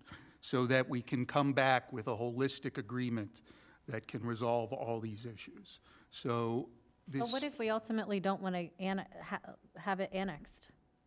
If we don't want to have it annexed, then for sure we need to start the process today, and then eventually we would, file, we'd have to go through the dispute resolution process, and ultimately, if it was fruitless, we would have to go to court with it. Okay, I believe Commissioner Marino was next. Ken, could you come up a second? Right now on this property, there's a right-of-way, you were talking about deeding a right-of-way, dedication, a civic parcel. The civic parcel, I believe the county would like to protect because this is where our fire station is going to go, and it's not, it's for the unincorporated areas that surround it because we now have this, for lack of a better term, finger on the other side of the road. Right. You notice I was very graceful with that, by the way. But how does that get preserved? How does that get deeded? And is that a question for staff or our attorney? So I can answer the right-of-way one for sure.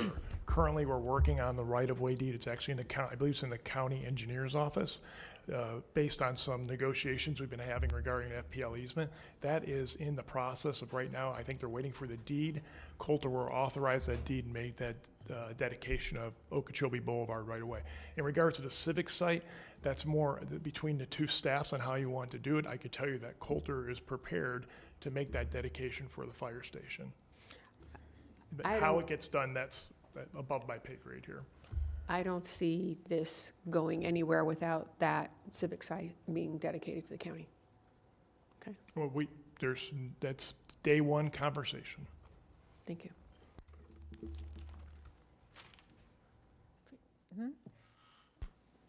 Mr. Tuma,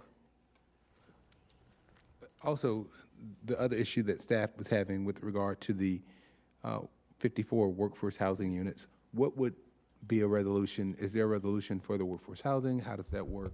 And has that been something that's already been discussed? Where we at with that? Yeah, so different municipality, different rules, right? So the village does not have a workforce housing ordinance, but the developer made a commitment to support, and I'm sorry, I'm gonna have to go to their attorney because I don't know what it's called.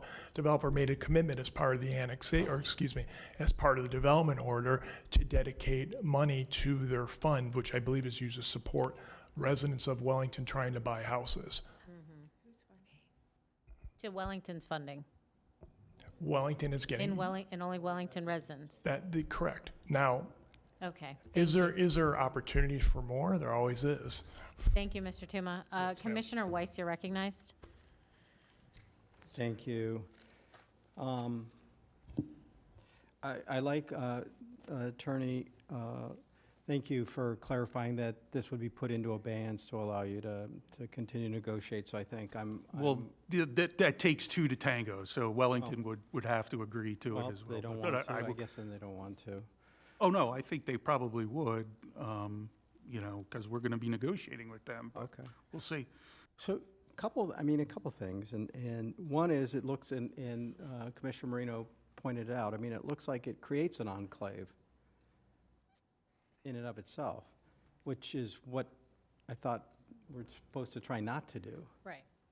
Okay, so I mean, I have a challenge with that. And as we just discussed about the workforce housing, because my understanding is all the programs that Wellington has are only for Wellington residents, and that would not be acceptable because unfortunately, it's West Palm Beach, Jupiter has a workforce housing requirement, and Palm Beach County.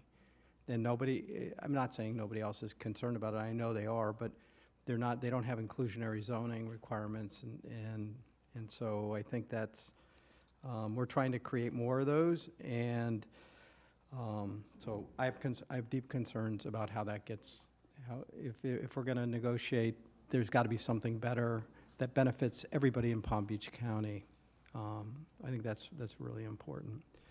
And then, I'm okay to, and I think put it into abeyance, but we have to preserve our rights. We've done it before in other matters, and I think it's prudent on behalf of on behalf of everybody in Palm Beach County that we preserve our rights when we have to do that, and then we can work in good faith and try and see if we can resolve these things. Pat, you're recognized. Then thank you, Commissioner Weiss, because you stole my line of preserving our place in line. And that's what this is all about. It's not just this annexation per se. We reviewed it, do not find it to be consistent with 171. That could occur again, and we'd be bringing the same issue to this board. The piece that we would follow through is just this, the 164 in statute, the resolution process. To the question and Darren's point about abeyance, that would come in the form of, should the board initiate it and we get to that point, the first meeting as part of the process is between the two administrators of the respective local governments. By mutual agreement, we can extend that initial time. We would much rather, following the board's direction on the ISBA discussion, address all of these points in the ISBA and not even have to worry about that aspect. And hopefully those conversations would be fruitful and bring this home, put this issue to rest. It would need to be addressed. So there's a path where we would not need to fully engage in 164, but we can't lose our place in line. There's a timing mechanism that's in play. We have 30 days to respond. That's why we're asking the board for this direction. Thank you. And I am going to support entering the conflict resolution, but I do have a question. They passed a resolution already for that annexation. Is that accurate? That's correct. On March 12th, is it March 12th? 10th. March 10th, yes. They passed it. And what if we passed one saying we didn't want an involuntary annexation? We objected to it, and this is our, Path forward to, okay. All right, so I will entertain a motion to approve entering the conflict resolution. I have a motion by Commissioner Weiss, a second by Commissioner Sacks. All in favor? Any opposed? Please say that motion carries 7-0. Thank you.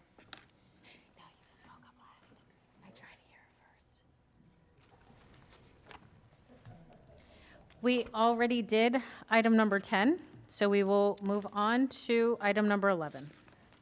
Yes, Mayor, this is a request for the board to give us authorization to begin the comp plan text amendment initiation for, to look at further opportunities for farm workers housing in the Ag Reserve tier.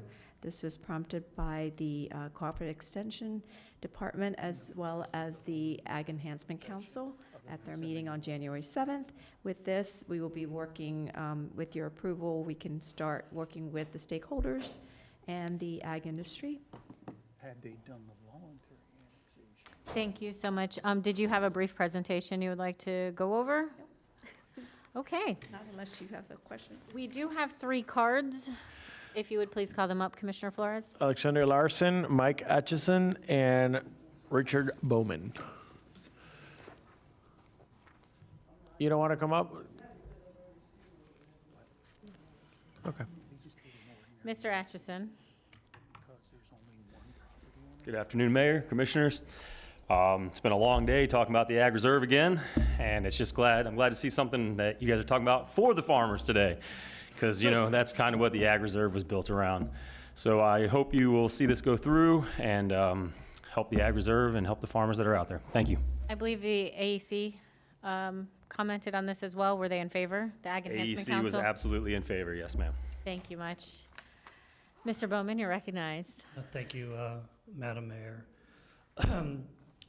This is based on Florida statute that was written for farmers kind of in the West Coast, Hillsborough County, and the way they wrote it was based on large tracts of land.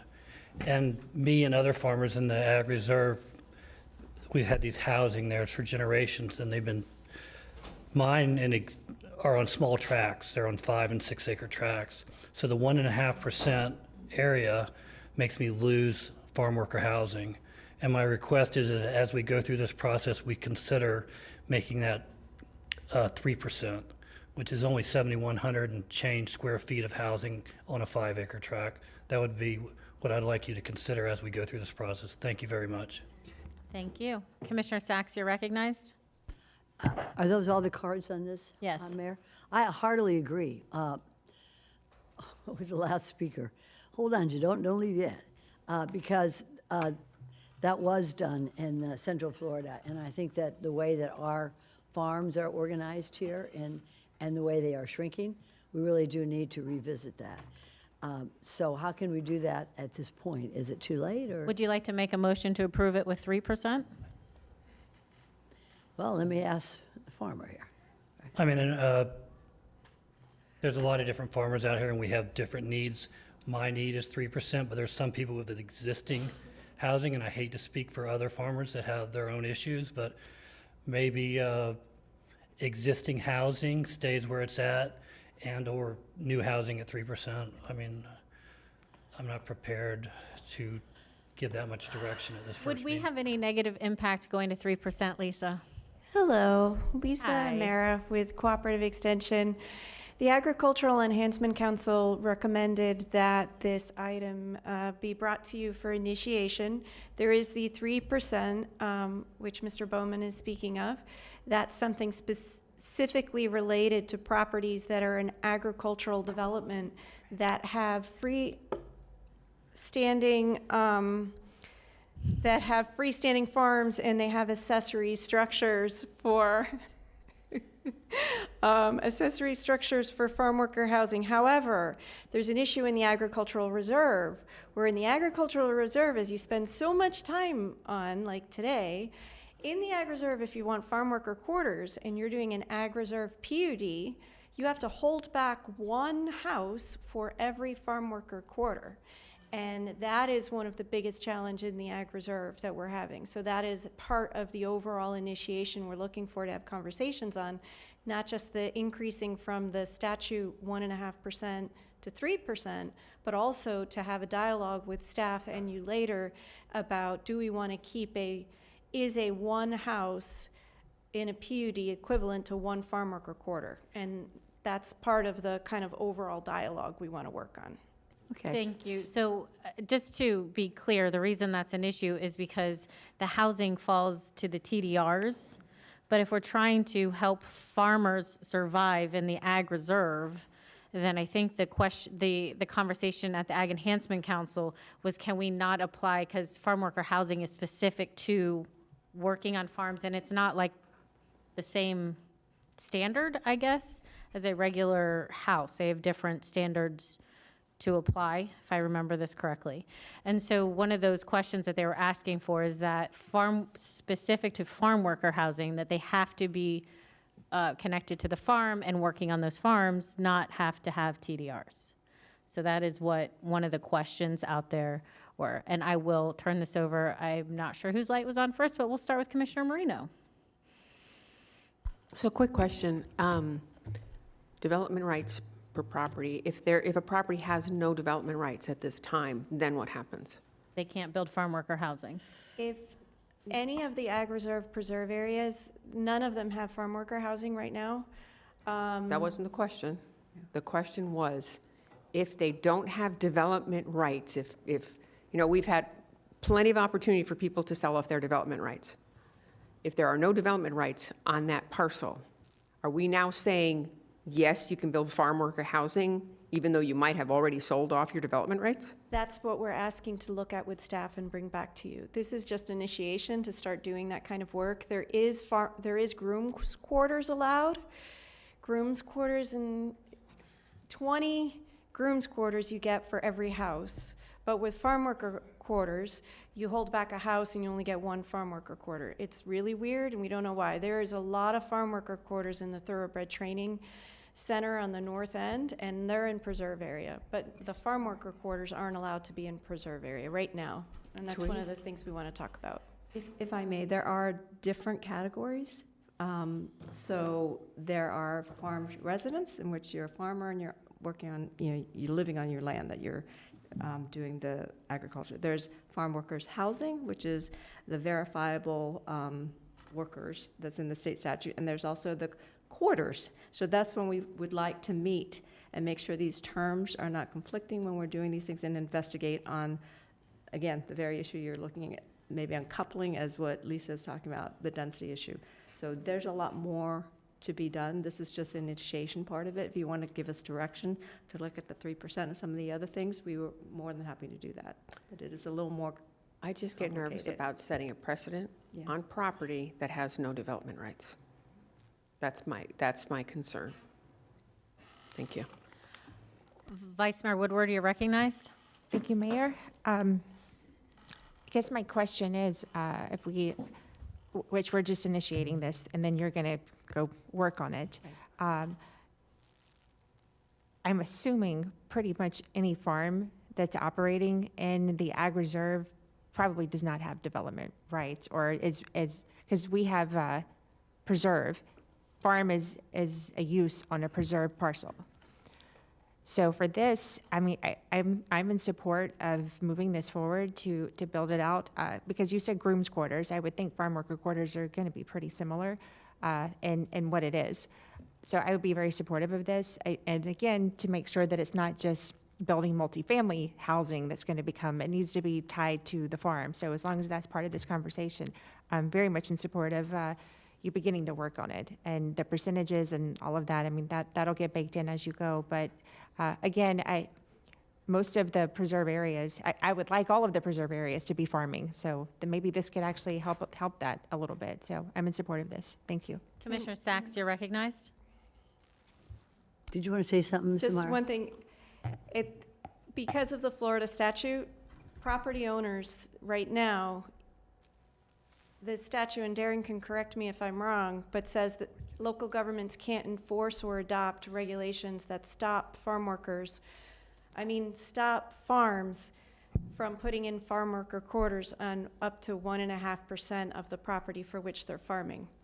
So even though there's grooms quarters on, Sunshine Meadows too, there's grooms quarters on Sunshine Meadows and on Thoroughbred, the new legislation that was just approved allows up to 1.5% of ag class property to be used for farm worker quarters. And no one has brought that to the county yet to say, hey, those density restrictions and that one-to-one with the TDR is eclipsed by that language. No one has approached that yet, but it is in question whether or not that stands for the existing ag class properties already.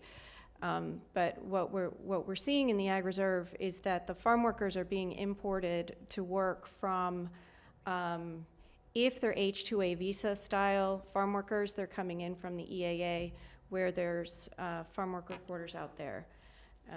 With the immigration crackdown, it's a huge problem for some of our big-time farmers. Mr. Bowman, the Bednars, the Aldermans, farm worker, getting them is like really, really difficult right now. And a lot of the type of vegetables, and Mr. Bowman could explain more than me, but they have to be hand picked, like lettuces and romaine, and I don't know about tomatoes and peppers. So there's two types of farm worker housing. There's the farm worker housing for the people that live here that are on our payroll all year long. And then you've got the H-2A or barrack style farm worker housing. So they're a little different in the two. So there's farmers out there that are wanting to, because me personally, my workers are in Okeechobee and in Belle Glade.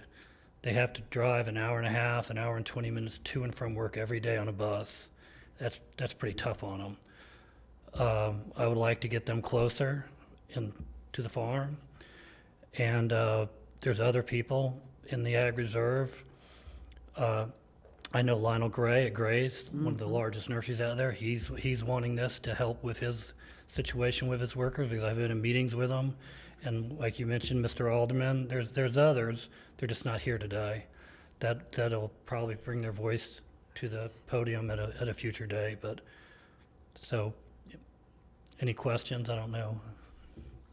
No. Commissioner Powell, you're recognized. Thank you, Madam Mayor. And this is an initiation, and I think Lisa Amara referenced legislation that, of course, was added to and passed last year. I think it's Senate Bill 84, that goes into different levels of farm worker housing and what's required and the requirement. I was in the legislature when we passed legislation that required a number of pieces in documentation for anyone who is a migrant worker or farm worker. I think, and when that legislation passed, a number of individuals who work farms here in the state of Florida and work construction sites stopped coming to work. I was concerned that, you know, this, by allowing this with the Ag Enhancement Council, may open up the door for ICE agent raids. But specifically within this legislation, it talks about farm workers must be documented.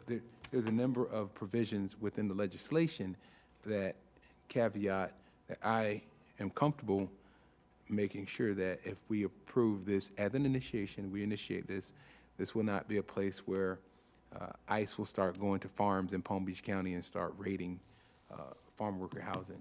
So I think it's a good idea. And if I may, the penalty for the landowner are severe in that legislation if you break the rules and don't have farm workers there and you're using them for something else. And also said, thank you for that, Mr. Bowman. It's a 6-page bill, but also indicates in here if the housing that's constructed as farm worker housing ceases to operate as farm worker housing, there's a number of days before, I think it's 100, I'm not gonna say it, I lost my spot, but within a number of days, it would have to be removed if it ceases to operate as farm. So I'm in support. Okay. So I will entertain a motion to initiate this, allowing up to, and it will come back to us with the 3% and not having it fall under the TDRs and not, and that actually reminded me, Commissioner Powell, so I had a question for Lisa.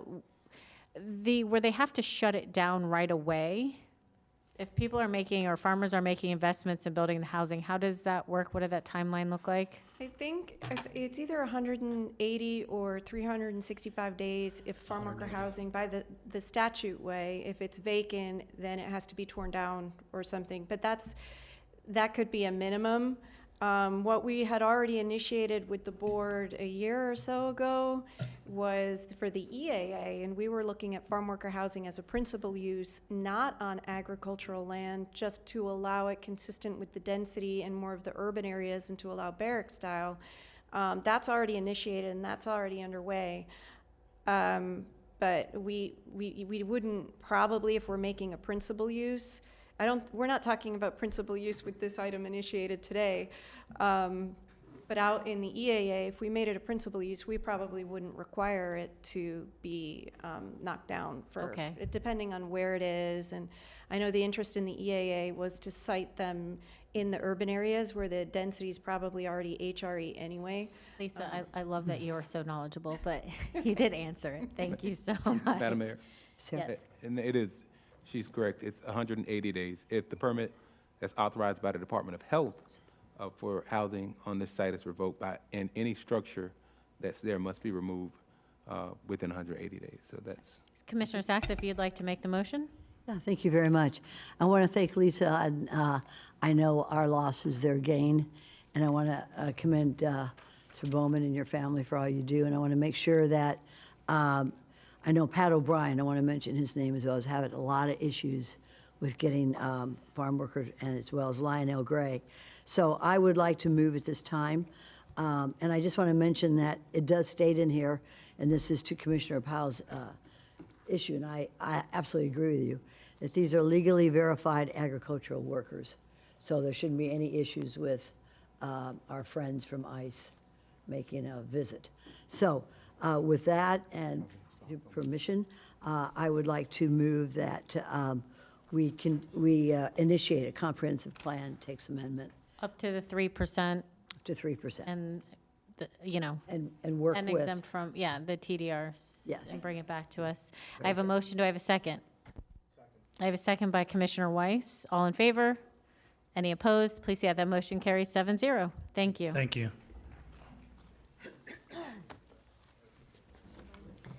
On to item number 12. That was. Oh, that was moved into consent, wasn't it? Okay, I believe. Where?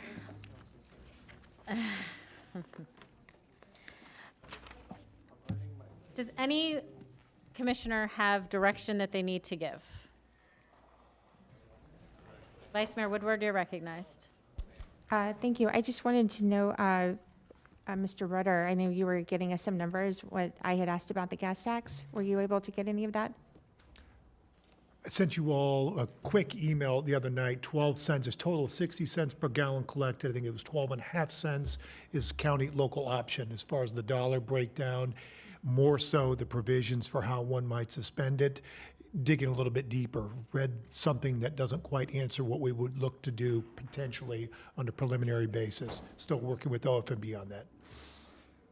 Okay, so I wanted to thank you for that, because I know some of what's been done in other areas, it's not necessarily a full amount pause. Some have done like a 25% pause of the gas taxes, and I just wanted to make sure that that was still being looked at Nope, as a that- potential. Tried to dig a little bit deeper. The stuff we found right off the bat, you have to do it on an annual basis, and it talks about full suspension of it, but I know there are other ways, and that's what we're trying to get to the bottom of. Yeah, not a full suspension. This would be understand. like a very temporary suspension. Okay, thank you. Commissioner Powell, you're recognized. Thank you, Madam Mayor. And I don't know what part of staff should take a look at this. It's come to my attention that as we continue to look into affordable housing units, there are potentially, and if staff could do the research or I can dig a little bit deeper, some developers who we've provided with assistance through with county funds to meet the criteria for individuals to qualify for housing may be charging for things that are essentials or non-essentials, necessities that wouldn't be considered amenities, such as charging somebody for parking spaces in order to live in a development, or charging for cable, even if they don't need cable, so that they are able to gain a profit or an additional profit in those units that may be considered affordable. So if we could have staff potentially look into this a bit further, I can even do a little bit more research and get more information. But I did want to put that on the record today because it's come to my attention. And if that is the case, that is much more of a challenge for us as we continue to look at housing opportunities for people living in Palm Beach County. Commissioner, we can do that. We did modify the code a couple years ago through the evolution of it. Internet fees, there've been some other fees that have been involved that are baked into leases. Let us get you that information and share with you what is not included in a lease that rolls to our costs, and share with you some of the information we're hearing as well. Thank you, Patrick. Whitney, you're recognized. Thank you. Just to clarify, that those code changes that we made were specific to the workforce housing program. So are you referring to actual affordable housing, less than 60% AMI, or are you referring to those units that might be in the workforce housing program, or do you want us to look at both? I was thinking about both, actually, Whitney, because if we have allotted funds for someone to develop workforce or affordable units, and they've developed those units using county funds, but now on the back end, they're indicating that you have to pay an additional $50 a month or $100 a month for your parking space. In order to have a parking space, that tax on to the $1,800 or $1,700 that you're paying, which at that point may make the unit unaffordable. So if someone could look into that, and we can discuss this further, I just wanted to make sure I put it on the record today to start digging a little bit into that particular area. Okay, we'll do that. Thank you. Thank you. Thank you. We're going to do commissioner comments from, well, let's go staff first. Any comments, Pat? Whitney? Darren? Okay, left to right. Commissioner Sachs, we'll start with you. Thank you so much. When I'd like to have a staff direction that when the board approves an application for development and the applicant goes to staff to ask for changes, that we are notified. Because sometimes I'm finding specific instances where we've approved something in the past, and then the applicant will come by and talk to staff and make changes. And those changes were done by staff, and I appreciate that, but we were not notified, and nor was the board notified that these changes were being made. So how long will you be able to do that pretty soon? Yes. I guess I'm looking at Whitney, yes. So there are certain thresholds that the board approves an item, and then the developer or the agent can come back in and ask for certain administrative approvals, which are below a certain threshold. So if they increase the area or the project by more than 30% or something like that, it would have to come back to the board. Or there's other thresholds that would be eligible for that. But sometimes too, they can approve a use and then it could be under industrial, but then they can come in and they can change it out to something else that's permissible within the land use, but it's an administrative approval, so it doesn't have to come back to the board. So are you saying that you want anything that ever is approved as a board approval that is administrative, that it has to be given to the board or shown, kind of conveyed to the board that they've come in for an administrative action? I think it's important that I've had instances where we've approved things, and then they've come back and they're asking for more parking spaces, which would increase their density, and I didn't know anything about it. So why can't you just, through the emails, just send us out issues where the applicants have come in and asked for changes? I don't know if it's 30%, but I mean, if they're asking for whether they could have a certain kind of tree and not another kind of tree, use your judgment. But if it's for changes in density, changes in parking spaces, things like that, changes in uses, I think it's important that we know, because it's important that we know, because we reviewed it initially, and this way we keep an eye on everything as well and help you all out as part of our team. I'd appreciate that. If I could start pretty soon, maybe April 1st, that'd be good. Yeah, we do provide, at least for planning anyway, the things that come in for sufficiency review. So, but I know it's harder for Wendy because there are certain things that are administrative that's allowed by code, so.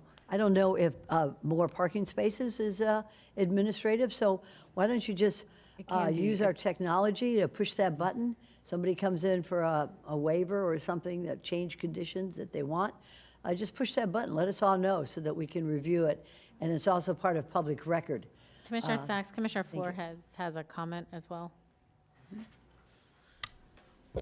Sort of piggybacking onto Commissioner Sacks' comments, I am a fan of being notified when there is an application in my district. And the reason that is so that I can engage early on and provide feedback before it gets to us. Because usually when it gets to us, it has gone through all of the process, and having changes be done at the 11th hour costs the developer money. So I'd rather be in the early part, at least notified, and we have received a couple already.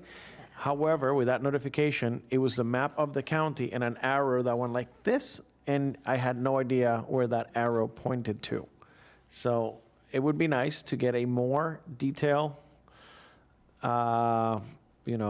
site overview of where the applicant is applying, but I would prefer to continue to get that process, and that's just a notification.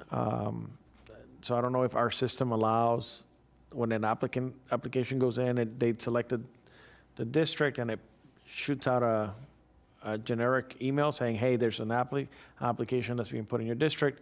That way I can start engaging with the applicant and provide feedback before, because once it gets here, they've already made all the investment in site plan and engineers and all of that stuff. For us to now ask for changes, it's too late. So that's why I'm just adding that. We have the PCN and the address on our matrix. We do it right after we have deemed it sufficient, right after intake. So you probably received one or two last week from me. So we'll continue doing that as well, with all the maps and all of their applications. The map should be a little bit more detailed. And we might reach out to your staff too to make sure, because I know Wendy also sent out sufficiency notifications last week, and I looked at the matrix that Wendy sent, and it shows the proximity of the project as well as the district. So that should give an indication of, this is a project in your district. That's what we'd also wanted to train your staff to be able to plug that in and see where it is in your district. Okay. So that it could help, help them understand the project process Yeah. as well, and then. Because know that map you of the if entire it's- county with an arrow going like this. I don't know what map you're talking about. I'd be happy to show you. I got but two we'll sitting on my desk right now. Figure it out. It's just. It's confusing. It's, It is, it's confusing. And I wonder if maybe, do you need technology to help us out, help you Yeah. guys out to, No, we're working on technology. We're working on technology, but in the meantime, I'm not sure the map you're talking about, but we'll fix it. okay, and you could also send us differences, or, what I just discussed before, would that come out by April 1st? So all of us? Well, know? it's all relevant to when we take in projects. So I don't know if we have an intake next week, but. No, if I'm not, we- I'm talking about changes. Right. We all agree to a particular plan, and then next thing you know, your neighbors or your residents are telling you, did you know that they just got this and this and this? And we don't know, and I think we all want to know. So do you have a way to inform the commissioners of changes that have been requested, not necessarily approved, but requested by your staff that's occurring in our districts? Yes, we can Good. do that. We can do Okay. that. And I'm Excellent. not sure about the April 1st date, because when changes do come into the zoning division, they come in on a specific day. So they don't just kind of come in here and there, but when they come in on intake, then we're able, if we deem them sufficient, then we can send them your way so that you know what came in. Administratively, because I think the only thing we've been sending you are public hearing applications, but we can start sending administrative applications as well, if that's what you're asking. Good, yeah, changes, that people have come in. Thank you. Can I interject? Yes. And I want to interject immediately, and not to knock what my colleagues want. With regard to administrative applications, be mindful and advised that a lot of applications come in that are administrative. As somebody who has been a project manager myself, when we would sit around and do our meetings for our office and go through the calendar alone, and I would find out what everyone else was working on just in the county. I was interested in mainly my projects, but if we're talking about administrative applications, and this may be a deeper conversation that you may want to have with Whitney, because I do not want you all to send me every administrative application. I don't have the capacity to even respond to all the emails I get. We're talking about a lot of work. We're talking about everything that goes to PPRC. We're talking, let's have a deeper conversation, maybe workshop it, but I will tell you from experience that I'm not interested in, and if everybody else is, that is for everyone else. Please, for me specifically, do not send me administrative applications. If they're controversial, potentially send them to me. I can, and I know how to look them all up anyways, but please, just for my sake, don't send me administrative applications. We need to have a deeper conversation, because I'm not sure if y'all are aware of the amount of applications that do come into the county that would now start coming to you, and with the number of emails that we're doing and the public appearances and the meetings that we have in our office and the other meetings, I don't have the capacity, nor does my staff have the capacity to take on that type of project. So I just want to make sure we are aware exactly what we're asking for when we're looking for administrative applications from all of the different entities that submit to the county. So I'm putting that on the record for me specifically. Everybody else, you can send them to them, but don't send them to me. Thanks. Thank you, Commissioner Powell. Commissioner Weiss, you're recognized. Thank you. Just to follow on the last conversation, yeah, you don't need to send me administrative applications. My mailbox is full. I want to take a moment, though, I want to thank staff. This last Saturday, or Friday, actually, it started. We got notified of a large event being planned being held in a property that was listed on one of those vacation rental sites, a large parcel in the Pioneer Road community. It was, I mean, a big event, and the neighborhood found out about it, got a copy of the listing, and they sent it to us. We sent it over, worked with PBSO, worked with Code, worked with PZB. Cindy Hoskins was amazing. And through that afternoon, it got shut down. But lo and behold, 6 o'clock on Saturday, I got a message on my phone from a homeowner in that neighborhood that another event at the same location by the same people was being held, and there were thousands of people.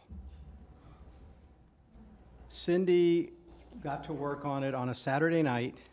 We got PBS involved Saturday night, and it was shut down by about 10:30. But in the meantime, there were literally hundreds of cars that have been parked in a residential neighborhood. They said there was over 1,000 people at this event. I can't tell you, dozens of deputies had to be called out to help shut this thing down. And we advised both the property owner and the people trying to hold this event. They knew it was against code. They knew it wasn't allowed, but they went ahead and did it again on Saturday. Staff was absolutely awesome. I've talked to the county attorney. There's a possibility, understand they're going to try and fine the property owner the maximum amount that we can. But this was a money-making operation. They were selling alcohol. They were selling food. I mean, it was a full-on event being held. And, you know, no permits, no fire safety, nothing. I mean, there wasn't proper toilets or anything to put on an event like this. And I will tell you, the next day the neighborhood went out, there was garbage all over their roadways that they went out and cleaned up. It's unacceptable in any community. It's unacceptable in Palm Beach County. And I talked to the county attorney. They're going to see if they can pursue an injunction against these folks. But again, terrible situation, but well handled. And I know the neighborhood was very appreciative of staff's response and ability to get something done on a Saturday night. So I just really want to thank staff, but I also thought it was important to inform the board of what had happened. Where is this located, Commissioner? It was in our Pioneer Road community. Okay, Commissioner Flores, any comments? Vice Mayor Woodward? Thank you, Madam Mayor. Just because we won't be back before, I'd like to wish everyone a happy Passover and a happy Easter. Commissioner Powell? Thank you, Madam Mayor. I'd like to request an off-site approval for a proclamation declaring March 31st, 2026 as Mrs. Helen Jones Height's 100th birthday. I have a motion by Commissioner Powell. Do I have a second? Second. I have a second, third, fourth, and fifth, but we'll give it to Commissioner Flores. All in favor? Any opposed? Please see that the motion carries 7-0. Thank you. Yep. Anything else, Commissioner? Commissioner Marino. Thank you, Mayor. First, I'd like to say thank you for all you voting on the consent agenda for the minor construction of the improvements to a house on Donald Ross Road, because that is going to be a location of a fire station. And it's been a heavy lift, and we've been working on this for 5 years or so. So I just wanted to say thank you about that. Second, you know, how we're continuing the Doggy Day Out. And this is for those that are watching. I hope there's folks watching at home, but this is Trixie. And here's the sad commentary, and then I'll give you some happy commentary. There are currently 120 dogs available for adoption out of 169 dogs that are at the shelter, and there's only 144 kennels.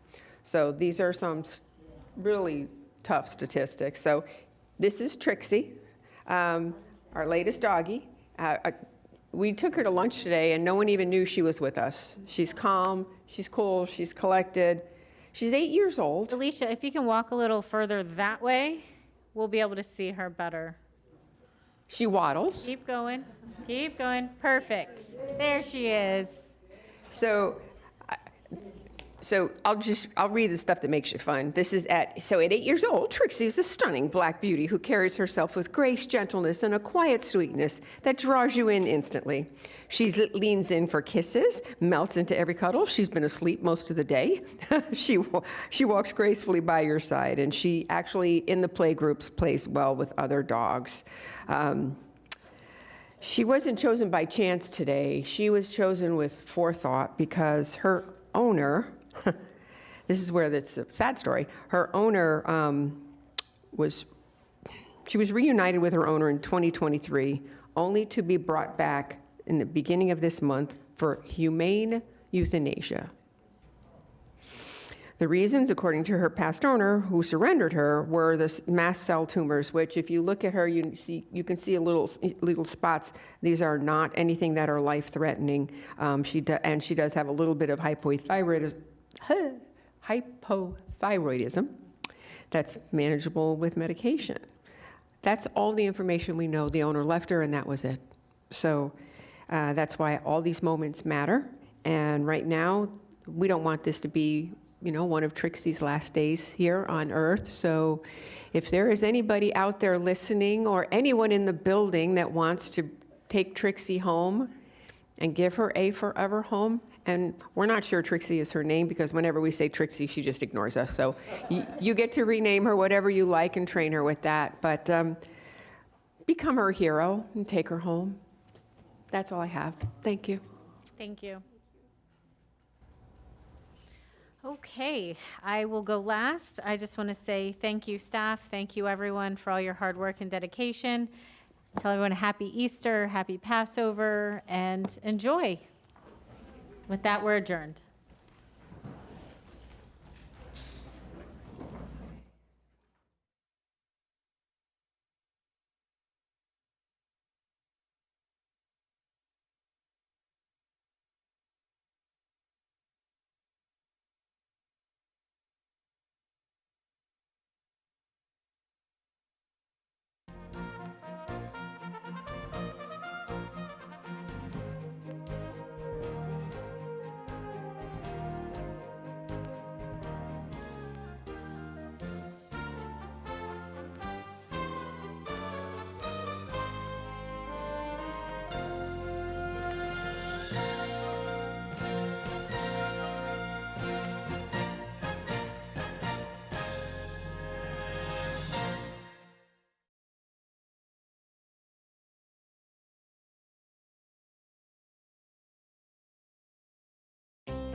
Our Homebuyer Match program, it came to be after I did a survey where I reached out to my constituents asking about workforce, young professionals in the workforce who are leaving Palm Beach County, trying to get some feedback.